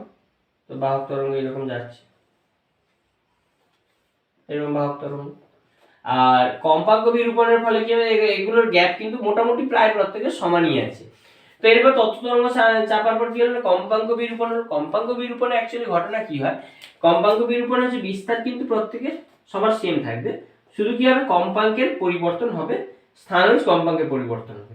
তাহলে এইরকম হলো, বিস্তার কিন্তু প্রত্যেকের সবসময় সেম থাকবে, এইরকম হলো। কিছু সময় কাছাকাছি থাকবে, কাছাকাছি থাকার মানে তরঙ্গ দৈর্ঘ্য ছোট কম্পাঙ্ক বেশি, তারপরে কি হলো আবার একটু ফাঁকা ফাঁকা হয়ে গেল মানে তরঙ্গ দৈর্ঘ্য বড় হলো, কম্পাঙ্ক কমে গেল, আবার কি হলো আবার কাছাকাছি চলে এলো, এরকম। তো এরকম গ্যাপ কখনো কমবে কখনো বাড়বে, মানে কম্পাঙ্ক, এখানে কম্পাঙ্ক কি হচ্ছে, এখানে গ্যাপ কমেছে মানে তরঙ্গ দৈর্ঘ্য কমেছে, কম্পাঙ্ক বেড়ে গেছে, আবার এখানে গ্যাপ বেড়ে গেছে মানে তরঙ্গ দৈর্ঘ্য বেড়েছে, কম্পাঙ্ক কমেছে। তো এইভাবে সময়ের সঙ্গে সঙ্গে কি হয়, কম্পাঙ্কের একটা পর্যায়ক্রম পরিবর্তন হতে থাকে। তো এইরকম ঘটনা হচ্ছে কম্পাঙ্ক ফ্রিকোয়েন্সি মডুলেশন বা কম্পাঙ্ক বিরূপণ। তবে এবারে হচ্ছে যদি আমি ক্যালকুলেশনের ক্ষেত্রে দেখি, তাহলে আগের মতোই আমি ধরে নিচ্ছি একটা বাহক তরঙ্গ একটা তথ্য তরঙ্গ। বাহক তরঙ্গকে আমরা ধরে নিলাম যেমন ধরেছিলাম ভি ইজিক্যাল ছোট ভি ইজিক্যাল টু, এটা হচ্ছে আমরা ধরলাম তথ্য তরঙ্গ। তথ্য তরঙ্গকে আমরা ধরছি V equal to V zero sine omega t. আর বাহক তরঙ্গকে আমরা ধরছি, বাহক তরঙ্গকে আমরা ধরে নিলাম কিরকম, capital V equal to V zero sine capital omega t. এটাই আমরা আগে ধরেছিলাম, তো এবারেও ধরলাম। এবারে হচ্ছে আমরা যখন হচ্ছে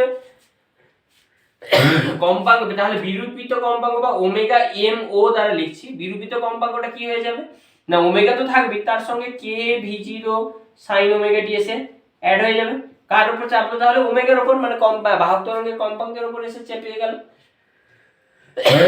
এতে কি হবে না, তাহলে আগে হচ্ছে যদি আমি হচ্ছে কম্পাঙ্ক দেখি, তাহলে আগে হচ্ছে বাহক তরঙ্গের দশা যদি দেখি, ফাই ইজিক্যাল টু কত ছিল না ওমেগা টি, এটা হচ্ছে কি না বললাম, এটা হচ্ছে দশা, বাহক তরঙ্গের দশা ফাই ইজিক্যাল টু ছিল আগে phi is equal two omega t.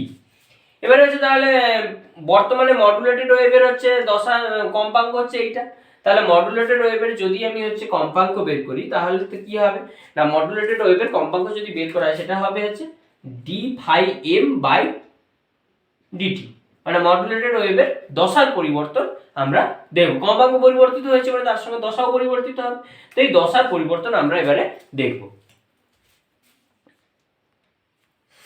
তাহলে এখানে যদি d phi m by dt actually কি হয় না, d phi m dt actually হয় omega m o, omega m o বা মডুলেটেড ফ্রিকোয়েন্সি। তাহলে আমি যদি টোটাল বর্তমানে যে পরিবর্তিত তরঙ্গ, এর ক্ষেত্রে যেমন এই ওমেগা টিটাকে আমি ফাই ধরেছিলাম, সেরকম পরিবর্তিত যে তরঙ্গটা হয়েছে বা বিরূপিত যে তরঙ্গটা আছে তার যদি এই ওমেগা টি বা ফাইটা বের করতে চাই, দশাটা বের করতে চাই, তাহলে কি করবো, এখানে ডি ফাই এম সমান হচ্ছে ওমেগা এম ও, মানে এখান থেকে লিখতে পারি d phi m equal to কত না ওমেগা এম ও ইনটু হচ্ছে ডিটি।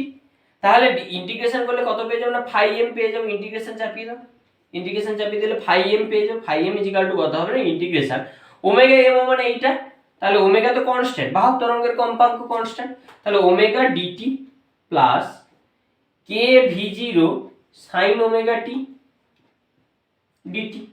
তাহলে এখান থেকে পাবো কত না ওমেগা টি প্লাস এইখানে হচ্ছে পাবো কত K V zero, K V zero by omega হয়ে যাবে সাইন ওমেগা এর ইন্টিগ্রেশন 1 বাই ওমেগা একটা আসবে, K V zero by omega cos omega t, সাইনের ইন্টিগ্রেশন একটা মাইনাস আছে, তাহলে minus K V zero by omega cos omega t. তাহলে এইখান থেকে এইটা হচ্ছে আমরা পাচ্ছি, প্লাস ইন্টিগ্রেটিং কনস্ট্যান্ট আমরা ডেল্টা দিতেই পারি। তাহলে এইটা গেল হচ্ছে আমার পরিবর্তিত যে মডুলেটেড ওয়েভের যে কম্পাঙ্ক সেইটা হলো। তাহলে মডুলেটেড ওয়েভটা ফাইনালি কত হবে না ভি, আমি এটাকে এফ এম দ্বারা লিখছি, ভি এফ এম মানে frequency modulated wave equal to কত হবে না ভি জিরো যেমন হচ্ছে থাকবে সাইন ওমেগার জায়গায় বর্তমানে কত হয়ে গেছে sine omega t minus K V zero by, আছে কি কে ভি জিরো বাই ওমেগাকে আমি বিটা ধরে নিচ্ছি, beta cos omega t plus delta এইটা। আর তাহলে এইটাই হচ্ছে আমার ফ্রিকোয়েন্সি মডুলেটেড ওয়েভের সমীকরণ। তো এখানে বিটা কি না বিটা আমরা পেলাম হচ্ছে, বিটা হচ্ছে সমান লিখছি কত না বিটা সমান হচ্ছে K V zero by omega. তো এইটা হচ্ছে ফ্রিকোয়েন্সি মডুলেটেড ওয়েভের ক্ষেত্রে হচ্ছে বিরূপণাঙ্ক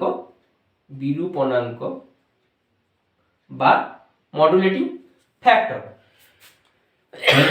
তার ফ্রিকোয়েন্সি মডুলেশনের ক্ষেত্রে পেলাম কত বিটা সমান K V zero by omega, আর সেটার ক্ষেত্রে অ্যামপ্লিটিউড মডুলেশনের ক্ষেত্রে পেয়েছিলাম K small V zero by capital V zero. তো এই হচ্ছে আমার ফ্রিকোয়েন্সি মডুলেশন এবং অ্যামপ্লিটিউড মডুলেশন সম্পর্কে আমরা জানলাম। এরপরে আমরা আসছি হচ্ছে যে তরঙ্গের মানে, তো এই তো হচ্ছে আমরা হচ্ছে আলটিমেটলি কি দেখলাম, আলটিমেটলি আমরা হচ্ছে সঞ্চার ব্যবস্থার ক্ষেত্রে বিভিন্ন মডুলেশন সম্পর্কে জেনে নিলাম। এবারে আমরা হচ্ছে একটু আগে বাহক তরঙ্গ সম্পর্কে জেনে এসেছিলাম। তো এই বাহক তরঙ্গগুলো যে আমরা 6-7 রকম বাহক তরঙ্গ সম্পর্কে জেনেছিলাম, এগুলোকে ওভারঅল 3টি ভাগে ভাগ করা হয়। মানে অ্যাকচুয়ালি বিস্তারের প্রকৃতি, মানে কোন তরঙ্গটাকে কিভাবে আমরা পাঠাই বা কোন মাধ্যমের ভেতর দিয়ে কিভাবে আমরা পাঠাই, সেই পাঠানোর ধরন অনুসারে আমরা হচ্ছে তরঙ্গকে 3 ভাবে ভাগ করে থাকি। তো সেই সম্পর্কে এবারে আমরা আলোচনা করব। নেক্সট তাহলে আসছি তরঙ্গের প্রকারভেদ। আচ্ছা, তরঙ্গের প্রকারভেদ আলোচনা করার আগে একটা ছোট্ট পয়েন্ট আমি ছেড়ে গেছি, সেটা বলে দিই। সেটা হচ্ছে মডেম সম্পর্কে একটু বলে দিই, তারপর তরঙ্গের প্রকারভেদে যাচ্ছি। মডেম অ্যাকচুয়ালি হচ্ছে একটা ডিভাইস। মডেম কথাটা এসছে কি না, মডেমের এই এমোটা নির্দেশ করে মডুলেটর, আর এই ডিএম কথাটা নির্দেশ করে ডিমডুলেটর। তাহলে মডুলেটর এবং ডিমডুলেটর দুটো মিলে হয় কি মডেম। তাহলে নাম শুনেই বোঝা যাচ্ছে মডেম হচ্ছে এমন একটা ডিভাইস যে কি করে, যেমন তথ্য সংকেতের সঙ্গে বাহক তরঙ্গকে মিশিয়ে দূরবর্তী স্থানে প্রেরণ করতে পারে, একই রকম কি করতে পারে বাহক তরঙ্গ থেকে তথ্য তরঙ্গকে আলাদা করতে পারে। অর্থাৎ এটা হচ্ছে একই সঙ্গে একটা কম্বাইন্ড ডিভাইস যে কি করে একই সঙ্গে তথ্যকে নিতেও পারে, মানে তথ্যকে আমার বলা তথ্যটাকে বাইরে পাঠাতেও পারে, আবার একই রকম ভাবে ওখান থেকে গ্রহণও করতে পারে। তো এইরকম যন্ত্রকে আমরা বলি মডেম। এছাড়া তো মডেম আমরা দেখে থাকি কোথায়, বিভিন্ন ইন্টারনেট সার্ভিসেস যে রাউটার আকারে যেটা ব্যবহার করে থাকি, ওটা একরকম মডেম। ও কি করে আমার পাঠানো তথ্যটাকে বহুদূরে যেমন সম্প্রচার করে, তেমন বহুদূর থেকে আসা তথ্য, মানে আমরা যেমন গুগলে ধরো কিছু সার্চ করছি, উইকিপিডিয়াতে কিছু জানছি, তো এগুলো কি করছে না উইকিপিডিয়া স্টোরেজ থেকেও সিগন্যালটাকে আনছে বা তথ্য আনছে। তো সেই তথ্য যেমন আনে, তেমন আমরা কোনো ইনপুট পাঠাচ্ছি, কাউকে একটা মেল করছি, ওই মেলটাকেও দূরবর্তী স্থানে পাঠাচ্ছে। তো এইরকম একটা একই সঙ্গে কম্বাইন্ড কাজটা করে, অর্থাৎ মডুলেটরেরও কাজ করে, ডিমডুলেটরেরও কাজ করে। এরকম ডিভাইসগুলোকে আমরা বলি মডেম। এরপরে আমরা আসছি হচ্ছে তরঙ্গের প্রকারভেদ বা তরঙ্গের সম্পর্কে, বাহক তরঙ্গের যে প্রকারভেদগুলো আমরা বলছিলাম। তাহলে আমরা যে 6-7 রকমের বাহক তরঙ্গের প্রকারভেদ জেনেছিলাম, সেই 6-7 রকম বাহক তরঙ্গকে আমরা পাঠানোর প্রকৃতি অনুসারে 3 ভাগে ভাগ করে থাকি। বাহক তরঙ্গের প্রকারভেদ,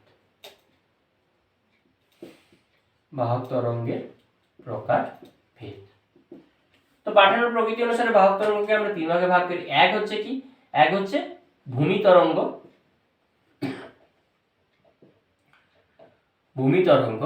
বা গ্রাউন্ড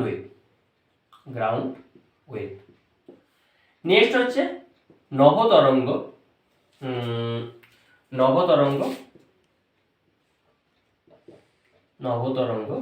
বা স্কাই ওয়েভ। 3 হচ্ছে আচ্ছা নভতরঙ্গ, 3 হচ্ছে দেশ তরঙ্গ বা স্পেস স্পেস ওয়েভ। তো এই 3 রকম তরঙ্গকে আমরা 3 টাইপে ভাগ করে থাকি সম্প্রচারের প্রকৃতি অনুসারে। প্রথমে আসবো আমরা হচ্ছে ভূমি তরঙ্গ বা গ্রাউন্ড ওয়েভ। ভূমি তরঙ্গ বা গ্রাউন্ড ওয়েভ হিসেবে আমরা কোন তরঙ্গগুলোকে আমরা ব্যবহার করে থাকি?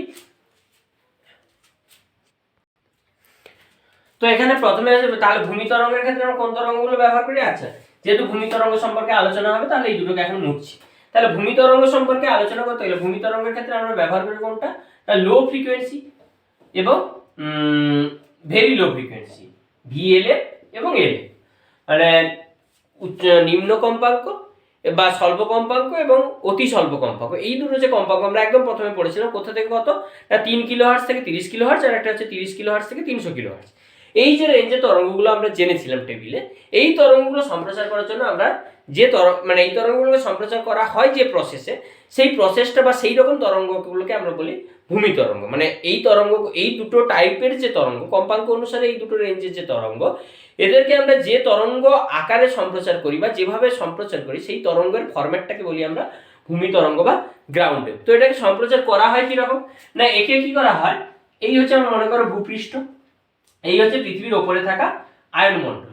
তো পৃথিবীর ওপরে থাকা আয়নমণ্ডল কি করে না, আয়নমণ্ডল হচ্ছে আয়নমণ্ডলের বেশিরভাগ অংশ আয়নিত থাকে। তো সে কি করে না, এখান থেকে ধরো ভূপৃষ্ঠ থেকে যখন কোনো তরঙ্গকে এইরকম সোজা ছেড়ে দেওয়া হলো, তখন কি করা হয় না, এই 3 থেকে 30 কিলো, মানে এটা তাহলে বললাম কত, 3 থেকে 30 কিলোহার্টজের মধ্যে, 3 থেকে 30 কিলোহার্টজের মধ্যে যে তরঙ্গগুলো, এই 3 থেকে 30 কিলোহার্টজের মধ্যে তরঙ্গ, বা এটাকে 300 ধরতে পারি, 3 থেকে 30ই আপাতত রাখছি, পরে 300, 3 থেকে 30 বা 30 থেকে 300 কিন্তু কাছাকাছি হয়ে পড়ে কি পরবর্তী যে স্কাই ওয়েভের কাছাকাছি, তো 300 একটু নিচ পর্যন্ত আমরা হচ্ছে এই গ্রাউন্ড ওয়েভে সম্প্রচার করে থাকি। তাহলে হচ্ছে তাহলে এখানে হচ্ছে এই 3 থেকে 30 কিলোহার্টজের যে তরঙ্গগুলো, এই তরঙ্গগুলো কি হয় না, এখানে যখন যায় আয়নমণ্ডলের যে একদম লোয়ার স্তর, আচ্ছা আয়নমণ্ডলের হচ্ছে স্তর, কেন লোয়ার স্তর বলতে অ্যাকচুয়ালি যে এই স্তরের ব্যাপারটা একটু বলে নিই। আয়নমণ্ডলে নর্মালি কি হয়, আয়নমণ্ডলে বিভিন্ন আয়োনাইজড পার্টিকেল আছে। তো দিনের বেলা কি হয় না, দিনের বেলা হচ্ছে সূর্যের আলো পৃথিবী পৃষ্ঠে প্রবেশ করে, তো পৃথিবীর ভূপৃষ্ঠ থেকেও তাপ যায়, ওই তরঙ্গ প্রতিফলিত হয়, এবং সূর্য থেকেও ডাইরেক্ট আলো আসে। যে সূর্য থেকে আসে ডাইরেক্ট আলোর প্রভাবে এবং ভূপৃষ্ঠ থেকে যে তাপ যায়, তাপ তরঙ্গ যায়, তার প্রভাবে, উভয়ের প্রভাবে কি হয়, পুরো আয়নমণ্ডলটা আয়নিত অবস্থায় থাকে। এবং এই আয়নিত অবস্থায় থাকার কারণে উপরের দিকে কি হয়, ডাইরেক্ট সূর্যরশ্মি প্রবেশ করছে, তো উপরের অংশ বেশি আয়নিত, নিচের অংশ তারপরে একটু কম আয়নিত, তারপরে আরো কম আয়নিত, এইভাবে হচ্ছে 3খানা স্তর হয়, মানে উচ্চ আয়নিত, মাঝারি আয়নিত, স্বল্প আয়নিত অঞ্চল, এরকম 3খানা স্তর তৈরি হয়, বেশ কয়েকটা লেয়ার তৈরি হয়।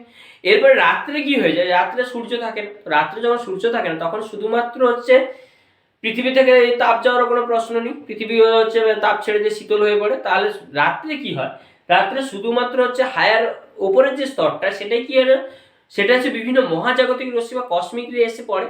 তো এই কসমিক রের কারণে আয়নমণ্ডলের উপরি স্তরের অংশটা আয়নিত থাকে, কিন্তু নিচের স্তরগুলো বিশেষ আয়নিত থাকে না, মানে আয়নের পরিমাণ খুব কম থাকে, যেটা উপরের স্তরে কি হয় না, মোটামুটি একটা আয়নিত অবস্থান থাকে। ফলে কি হয়, দিনের বেলা আয়নমণ্ডলে বেশ কয়েকটা স্তর থাকলেও রাত্রিবেলা কিন্তু শুধুমাত্র উপরের স্তরটাই থাকে। তো রাত্রিবেলা তাহলে কি, তো এখানে হচ্ছে এই আয়নমণ্ডলের স্তর সম্পর্কে যেটা বললাম, এটা মনের পরে কাজে লাগবে। আপাতত এই কি হয়, এই 30 কিলোহার্টজের ক্ষেত্রে যে ফ্রিকোয়েন্সি 3 থেকে 30, এগুলো কিন্তু বেশি দূর যায় না, কি হয় না, এখানে আয়নমণ্ডলের নিম্ন স্তরে গিয়েই হচ্ছে প্রতিফলিত হয়। প্রতিফলিত কোথায় এলো, ভূপৃষ্ঠে এলো, ভূপৃষ্ঠ থেকে আবার ধাক্কা খেলো, ধাক্কা খেয়ে উপরে উঠলো, আবার এখান থেকে প্রতিফলিত এইরকম এলো। এবার এইখানে ঘটনা কি হয়, এইখানে যে ভূপৃষ্ঠ আছে, ভূপৃষ্ঠ কি করে এই তরঙ্গের বেশ কিছুটাকে শোষণ করে নিল, আয়নমণ্ডল কিন্তু শোষণ করে না। আয়নমণ্ডল অ্যাকচুয়ালি কি হয় না, নিচে ওপরের দিকে হচ্ছে বেশি আয়নিত অঞ্চল, তাহলে নিচটা হচ্ছে কম আয়নিত, তাহলে ঘন থেকে লঘু প্রতিসরণের হওয়ার কারণে কি হয়, পূর্ণ প্রতিফলন। এই পূর্ণ প্রতিফলনের কারণে কিন্তু এটা কি করছে না, এটা হচ্ছে এইরকম আবার ফিরে আসছে, আবার যাচ্ছে, আবার ফিরে আসছে, এরকম। কিন্তু এইখানে ভূপৃষ্ঠে তো এরকম ব্যাপার নেই, ভূপৃষ্ঠ কি, ভূপৃষ্ঠ হচ্ছে জাস্ট শক্ত হার্ড সারফেসে এসে এরকম ধাক্কা দিচ্ছে, ঘুরে যাচ্ছে। তো ভূপৃষ্ঠ কি করে, এই তরঙ্গের বেশ কিছুটা শোষণ করে নেয়, ফলে কি হয়, শক্তি কমে যাচ্ছে। তো এরকম বারবার যত এটা বেশি দূর যেতে থাকে তত কি হয় না, এবং তার সঙ্গে কি হয় না, এই প্রতিফলন কোণটাও পরপর হেলে যেতে থাকে, মানে ভূপৃষ্ঠ উলম্বের সঙ্গে পরপর কোণটা বাড়তে থাকে। ফলে আর যত বেশি হেলে যাবে তত বেশি শক্তি শোষণ ঘটে। তো ফলে কি, এই তরঙ্গ কিছুটা যাওয়ার পর আর যেতে পারে না। যে কারণে আমি বলছিলাম ওই স্বল্প ফ্রিকোয়েন্সি বা অতি স্বল্প ফ্রিকোয়েন্সি, ভেরি লো ফ্রিকোয়েন্সি বা লো ফ্রিকোয়েন্সির ক্ষেত্রে আমি বলেছিলাম কি এই তরঙ্গ আমরা নর্মালি জাহাজের কমিউনিকেশনের ক্ষেত্রে বা বিভিন্ন জাহাজের কমিউনিকেশনের ক্ষেত্রে মেনলি ব্যবহার করা হয়, কিংবা কিছু কিছু ক্ষেত্রে শর্ট ওয়েভের যে রেডিও কমিউনিকেশন তার ক্ষেত্রে আমরা ব্যবহার করে থাকি। কারণ এটাকে এইরকমভাবেই পাঠানো হয় বলে এটা বেশি দূর যেতে পারে না, কিছুটা যাওয়ার পরে শক্তি শোষিত হয়ে যায়। তা এর জন্য একে যদি বেশি দূর পাঠাতে চাই সেক্ষেত্রে কী করতে হবে, খুব ঘন ঘন অ্যান্টেনা রাখতে হবে। তাহলে এই অ্যান্টেনাটা এখানে এই তরঙ্গটা আসার মুখে একটা অ্যান্টেনা ধরে নেবে, ওই অ্যান্টেনা আবার ছাড়বে, আবার এখানে আসার মুখে আর একটা অ্যান্টেনা ধরে নেবে। এইরকম যদি করা হয় তবে এর ক্ষেত্রে কিন্তু শক্তি শোষণটা কমানো সম্ভব, যেটা বাস্তবে কি হয় না খুব খরচ সাপেক্ষ ব্যাপার। তাই এটাকে অন্য তরঙ্গের সাহায্য নেওয়া হয় বা অন্য কম্পাঙ্কের তরঙ্গ পাঠানোর ব্যবস্থা করা হয়। তাহলে গ্রাউন্ড ওয়েভ সম্পর্কে বোঝা গেল। তাহলে গ্রাউন্ড ওয়েভ ভূমির থেকে বারবার প্রতিফলিত হয় বলে কিন্তু বেশি দূর যেতে পারে না, কারণ শক্তি শোষণের কারণে কমে যায়। নেক্সট আসছি হচ্ছে স্কাই ওয়েভ। আচ্ছা, এখানে গ্রাউন্ড ওয়েভে 30 কিলোহার্টজ বা এর থেকে বেশি কম্পাঙ্ক হলে কি হয়, এটা আরো উপরের দিকে চলে যায়, গিয়ে কি হয় না সেখান থেকে প্রতিফলিত হয়ে ফিরে আসে। এবার হচ্ছে স্কাই ওয়েভ। স্কাই ওয়েভের ক্ষেত্রে কি হয়, স্কাই ওয়েভ হচ্ছে অ্যাকচুয়ালি স্কাই ওয়েভ হচ্ছে এর থেকে একটু বেশি তরঙ্গ দৈর্ঘ্য যেগুলো, সেগুলো কি করা হয় না স্কাই ওয়েভের ক্ষেত্রে। নেক্সট আসছি হচ্ছে স্কাই ওয়েভ। 2 নম্বরে আসছি স্কাই ওয়েভ বা নভতরঙ্গ। নভতরঙ্গ বা স্কাই ওয়েভ।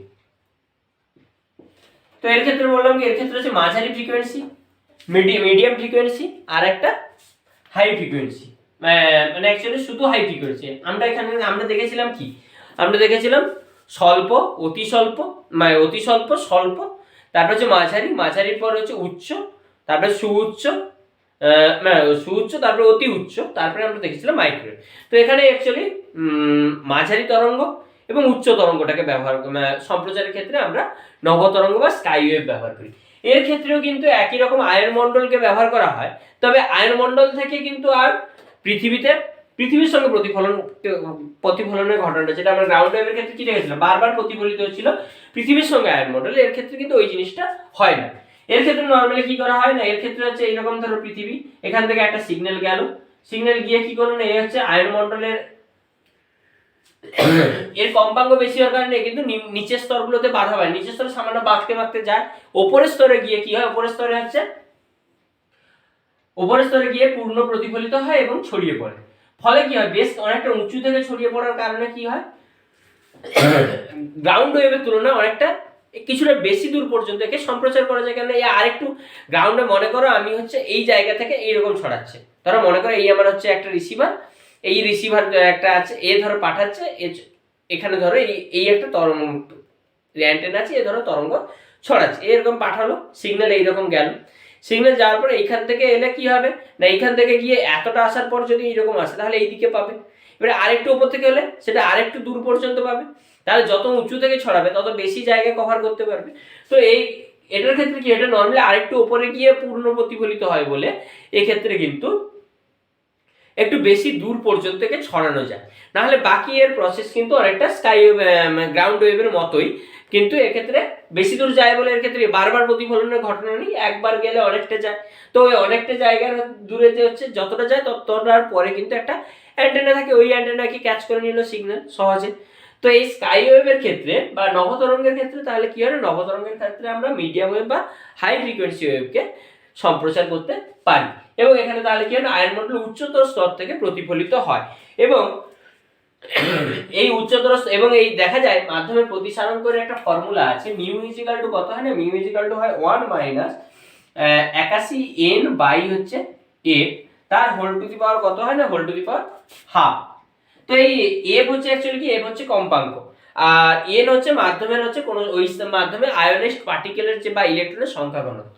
তাহলে এই কম্পাঙ্কের সঙ্গে কি হচ্ছে, ব্যস্ত সম্পর্ক, অর্থাৎ কম্পাঙ্ক যত বাড়ছে প্রতিসারাঙ্ক তত কমে যাচ্ছে, তাহলে তত ঘন থেকে লঘু হয়ে যাচ্ছে মাধ্যম, যত উপরের দিকে যাবো তত তাহলে কি হবে না, তত আমার হচ্ছে মানে যত উপরের দিকে যাবো তত তো মাধ্যমের প্রতিসারাঙ্ক কম হচ্ছে, তার সঙ্গে কি হচ্ছে না তরঙ্গ দৈর্ঘ্য বা কম্পাঙ্ক বাড়িয়ে দেওয়ার সঙ্গে সঙ্গে কি হচ্ছে না, তো একই মাধ্যম কম কম্পাঙ্কের ক্ষেত্রে যা প্রতিসারাঙ্ক দেখাচ্ছে বেশি কম্পাঙ্কের ক্ষেত্রে কম প্রতিসারাঙ্ক দেখাচ্ছে। তো এই কারণে কি হয়, হায়ার স্টেজে গিয়ে প্রতিফলন আভ্যন্তরীণ পূর্ণ প্রতিফলন হয় এবং বেশি দূর পর্যন্ত ছড়িয়ে পড়ে। তবে এর কিছু অসুবিধা আছে, কি না, এক হচ্ছে এটা হচ্ছে আমরা হাই ফ্রিকোয়েন্সির ক্ষেত্রে ব্যবহার করি, তো দিনের বেলা কি হয়, দিনের বেলায় নিচের দিকে বেশ কিছু আয়নের স্তর থাকে, যেটা আমরা বললাম মিডিয়াম এবং লো আয়নের স্তর। ওই আয়নের স্তরগুলো কি করে দিনের বেলা হচ্ছে এই সিগন্যালটাকে বিক্ষিপ্ত করে দেয়, এদিকে বাঁকিয়ে দেয়, ওদিকে বাঁকিয়ে দেয়, ধাক্কা দেয়, বাঁকিয়ে দেয়। ফলে কি হয় না, ধরো আমার এইখানে গিয়ে প্রতিফলিত এইদিকে আসার কথা, সেটা হয়তো কি এখানে প্রতিফলিত হলো, দিয়ে আরেকটু অন্য জায়গায় গেল। ফলে কি হয় না, সিগন্যালের দিনের বেলা এই ধরনের সিগন্যাল সম্প্রচারে বেশ কিছু অসুবিধা লক্ষ্য করেছে। সে তুলনায় রাত্রে গিয়ে রাত্রে এই নিচের স্তরগুলো থাকে না, ফলে রাত্রে কি হয় না, আমার টার্গেট যে জায়গা থেকে প্রতিফলিত হয়ে যে জায়গায় ছড়িয়ে পড়ার কথা ঠিকঠাক শোনা যায়। এই কারণে রাত্রে কিন্তু আমরা এফএম ওয়েভগুলোকে আমরা এফএম ওয়েভ অ্যাকচুয়ালি হচ্ছে এফএম এ যে আমরা চ্যানেলগুলো শুনে দেখি, সেটা অ্যাকচুয়ালি হচ্ছে এই স্কাই ওয়েভেরই হচ্ছে পর্যায়ে পড়ে। মানে অ্যাকচুয়ালি আমরা দেখেছি ওখানে যদি আমরা ব্যবহারগুলো যে বলেছিলাম, সেখানে যদি দেখো ভিডিওটাকে আগে একটু এগিয়ে যদি দেখে আসো, তাহলে কি হবে, দেখবে মিডিয়াম ফ্রিকোয়েন্সি বা হাই ফ্রিকোয়েন্সিকে আমরা হচ্ছে এফএম ওয়েভ হিসেবে ব্যবহার করেছিলাম। এই কারণে এফএম কিন্তু আমরা রাত্রে ভালো শুনতে পাই, তার কারণে এই বায়ুমণ্ডলের লোয়ার স্তরগুলো উধাও হয়ে যায়। ফলে কি হয় না, ডাইরেক্ট হচ্ছে উপরের স্তর থেকে আভ্যন্তরীণ পূর্ণ প্রতিফলনের মাধ্যমে ছড়িয়ে পড়ে। তো এই হচ্ছে আমাদের স্কাই ওয়েভের ব্যাপার। এরপরে নেক্সট আসছে লাস্ট যেটা, সেটা হচ্ছে স্পেস ওয়েভ। স্পেস ওয়েভ বা দেশ তরঙ্গ। নেক্সট হচ্ছে স্পেস ওয়েভ বা দেশ তরঙ্গ। স্পেস ওয়েভ বা এটাকে বললাম দেশ তরঙ্গ। তো এই দেশ তরঙ্গ অ্যাকচুয়ালি কি, স্পেস ওয়েভ বা দেশ তরঙ্গ হচ্ছে, ধরো ফ্রিকোয়েন্সিটা আরো যদি বেড়ে যায়, মানে যেটা বললাম হচ্ছে সুউচ্চ ফ্রিকোয়েন্সি, আল্ট্রা হাই ফ্রিকোয়েন্সি বা ইউএইচএফ, ভেরি হাই ফ্রিকোয়েন্সি বা ভিএইচএফ, এবং মাইক্রোওয়েভ মাইক্রোওয়েভ মাইক্রোওয়েভ এইগুলোর ক্ষেত্রে কিন্তু কি হয়, এইগুলো আর আয়নমণ্ডল দ্বারা আটকাতে পারে না। মানে আয়নমণ্ডলে আর প্রতিসারক এতটাও কমে না যা থেকে আভ্যন্তরীণ পূর্ণ প্রতিফলন হতে পারে। তো এইরকম তরঙ্গগুলোর ক্ষেত্রে কিন্তু আর আভ্যন্তরীণ পূর্ণ প্রতিফলনের দ্বারা সম্প্রচার করা সম্ভব হয় না। এদের ক্ষেত্রে কি করা হয়, এদের ক্ষেত্রে সিগন্যাল কিন্তু বাইরে বেরিয়ে যায়। তো বাইরে বেরিয়ে তো গেল, কিন্তু সিগন্যালটাকে তো আমাকে ছড়াতে হবে। তাহলে কি করা হয়, উপরে একটা স্যাটেলাইট রাখা হয়, ও সিগন্যালটাকে ধরে এরকম চতুর্দিকে ছড়িয়ে দেয়। বা যদি এটাকে নর্মালি ধরো এইরকম হচ্ছে পৃথিবী পৃষ্ঠ, এর ক্ষেত্রে যদি এবার এখানে কেন স্যাটেলাইট ব্যবহার করে একটু বোঝার চেষ্টা করো। ধরো আমি একটা অ্যান্টেনা এরকম তুললাম, এই অ্যান্টেনা মনে করো এ তো আর উপর দিকে গিয়ে ঘুরে আসার কোনো ব্যাপার নেই এর ক্ষেত্রে, তাহলে এখান থেকে ডাইরেক্ট যে তরঙ্গ পৌঁছাবে সেটা এরকম একটা জায়গায় পৌঁছাবে, ডাইরেক্ট এইখান থেকে এইরকম পৌঁছাবে। এরপরে গেলে কি হবে, এরপরে গেলে পৃথিবীর সমান্তরালে বেরিয়ে যাবে। মানে এইরকম যদি আমি টানি এর থেকে আরো দূরে, এরকম পৃথিবীর সমান্তরালে বেরিয়ে যায়। ফলে কিন্তু এখানে যে লোকটা আছে সে কিন্তু আর শুনতে পাবে। তাহলে ম্যাক্সিমাম এই পর্যন্ত হচ্ছে, এই অ্যান্টেনার থেকে এই পর্যন্ত ম্যাক্সিমাম দূরত্ব হচ্ছে থাকা ব্যক্তি শুনতে পাবে, কেন এইটা পৃথিবী পৃষ্ঠে আসছে, এটা পৃথিবী পৃষ্ঠের উপর দিয়ে বায়ুমণ্ডলের উপর দিয়ে বেরিয়ে মহাকাশে বিলীন হয়ে যাবে। তাহলে এই সিগন্যাল এই লাইনটাই কিন্তু হলে পাবো না, এই পর্যন্ত হলে আমরা পাবো। তো যতটা কোনো একটা অ্যান্টেনা যতটা পর্যন্ত ম্যাক্সিমাম আমরা হচ্ছে সিগন্যাল ক্যাচ করতে পারে, বা কোনো একটা অ্যান্টেনা থেকে সিগন্যাল আমরা যতদূর পর্যন্ত ধরতে পারি বা গ্রহণ করতে পারি, সেই ডিস্টেন্সটাকে বলা হয় হচ্ছে বেতার দিগন্ত। এইটাকে ডি বলে লিখলাম, ডি হচ্ছে অ্যাকচুয়ালি কি বেতার দিগন্ত। ম্যাক্সিমাম আমরা যে ডিস্টেন্স পর্যন্ত হচ্ছে সিগন্যালটাকে ধরতে পারি। তো এই বেতার দিগন্তের মান আমরা হচ্ছে কিভাবে বের করতে পারি, দেখো মনে করি এইটা আমার হচ্ছে এই উচ্চতা, এই উচ্চতা হচ্ছে একটা অ্যান্টেনা, পৃথিবীর পৃষ্ঠে পৃথিবীর ব্যাসার্ধ আমরা ধরে নিলাম, এটা হচ্ছে পৃথিবীর ব্যাসার্ধ এখানে। তো এইখান থেকে এইটুকুটাও যেমন হচ্ছে আর, সিমিলারলি এই দূরত্বটা হচ্ছে আর, কেন এটাও পৃথিবীর ব্যাসার্ধ। এবার এইখানে এটা একটা সমকোণী ত্রিভুজ ধরে যদি আমি সহজভাবে ক্যালকুলেশন করছি, সহজে আমাদের যাতে মনে থাকে, এর ক্যালকুলেশন একটু জটিলভাবে করলেও করা যায়, কিন্তু আমি সহজভাবে করছি যাতে আমাদের মনে থাকে। তাহলে এখানে হচ্ছে কি না, যদি পিথাগোরাসের উপপাদ্য লাগে তাহলে এটা আছে আমার 90 ডিগ্রি। তাহলে এখানে হচ্ছে কি না d square plus R square equal to কত না আর প্লাস এইচ এর হোল স্কোয়ার। তাহলে ডি স্কোয়ার ইজিক্যাল টু কত হবে না আর প্লাস এইচ এর whole square minus R square. তাহলে দ্যাট ইজ কত হবে না R square plus 2rh plus H square minus R square. তাহলে আর স্কোয়ার কেটে গেল, তাহলে হচ্ছে কত 2rh প্লাস এইচ স্কোয়ার। এবারে দেখো আর এর তুলনায় এইচটা অনেক ক্ষুদ্র, তাহলে এই পোর্শনটাকে আমি কি করতে পারি, বাদ দিয়ে দিতে পারি, জিরো ধরতে পারি বা বাদ দিয়ে দিতে পারি, নগণ্য ধরতে পারি। তাহলে ডি স্কোয়ার সমান কত দাঁড়ালো 2rh। তাহলে ডি ইজিক্যাল টু দাঁড়াচ্ছে √2rh। তাহলে অ্যান্টেনার যদি আমি হচ্ছে হাইট জানি, ধরো মনে করো আমার অ্যান্টেনার হাইট হচ্ছে 10 কিলোমিটার, 10 কিলোমিটার ঠিক আছে, 10 কিলোমিটার ধরলাম না, 300 মিটার ধরলাম, একটা বাস্তব মান। 300 মিটার হাইটে আমার অ্যান্টেনাটা আছে। তো 300 মিটার হাইট হলে তাহলে ডি কত হবে না, ডি হবে √2 ইন্টু 6400 ইন্টু হচ্ছে 10 কিউব, 6400 কিলোমিটার সঙ্গে 1000 গুণ করলাম, তার সঙ্গে 300। এইটা করলে আমার যা ভ্যালু বেরোবে সেটাই হচ্ছে আমার বেতার দিগন্ত, ততদূর পর্যন্ত আমি সিগন্যালকে সম্প্রচার করতে পারবো। তাহলে দেখা যাচ্ছে অ্যান্টেনা যত হাইটে থাকবে তত কি বেশি দূর পর্যন্ত ছড়িয়ে পড়তে পারবো। তো বাস্তবে ফিজিক্যালি কি হয় না, পৃথিবী থেকে আমি অনেক উঁচু পর্যন্ত একটা সিগন্যাল তুলে দেবো, সেটা আমাদের পক্ষে স্থাপন করা খুব কষ্টকর। সেজন্য আমরা কি করি না, এই স্কাই ওয়েভের সম্প্রচারের ক্ষেত্রে, স্পেস ওয়েভের সম্প্রচারের ক্ষেত্রে আমরা কি করি, স্যাটেলাইটের সাহায্য নিই। স্যাটেলাইট কি করে, স্যাটেলাইটের নির্দিষ্ট কক্ষপথে পৃথিবীর ওপরে অবস্থান করছে। তো এখানে পৃথিবী থেকে সিগন্যাল স্যাটেলাইটে গেল, স্যাটেলাইট কি করলো, অনেকটা অঞ্চল জুড়ে ছড়িয়ে দিল। এবারে মনে করো এখানে প্রশ্ন হতে পারে, ধরো এখানে আমরা হচ্ছে পৃথিবীটা এরকম গোল, তো এখানে ধরো একটা স্যাটেলাইট এসে কি করলো না, এই অঞ্চল জুড়ে ছড়ানো, এইখানে এইরকম একটা অঞ্চল জুড়ে ছড়ানো। এই উল্টো দিকটা কি হবে না, এ কি করে আবার একটা এইখানে একটা স্যাটেলাইটকে সিগন্যালটা ট্রান্সফার করে দিল, ও স্যাটেলাইটটা কি করলো না এই অঞ্চল জুড়ে ছড়িয়ে দিল। এ আবার এইরকম একটা স্যাটেলাইটকে ট্রান্সফার করলো, এ কি করলো না এদিকে এই অঞ্চল জুড়ে ছড়িয়ে দিল, এদিকে আবার একটাকে দিল, এ কি করলো এরকম করে ছড়িয়ে দিল।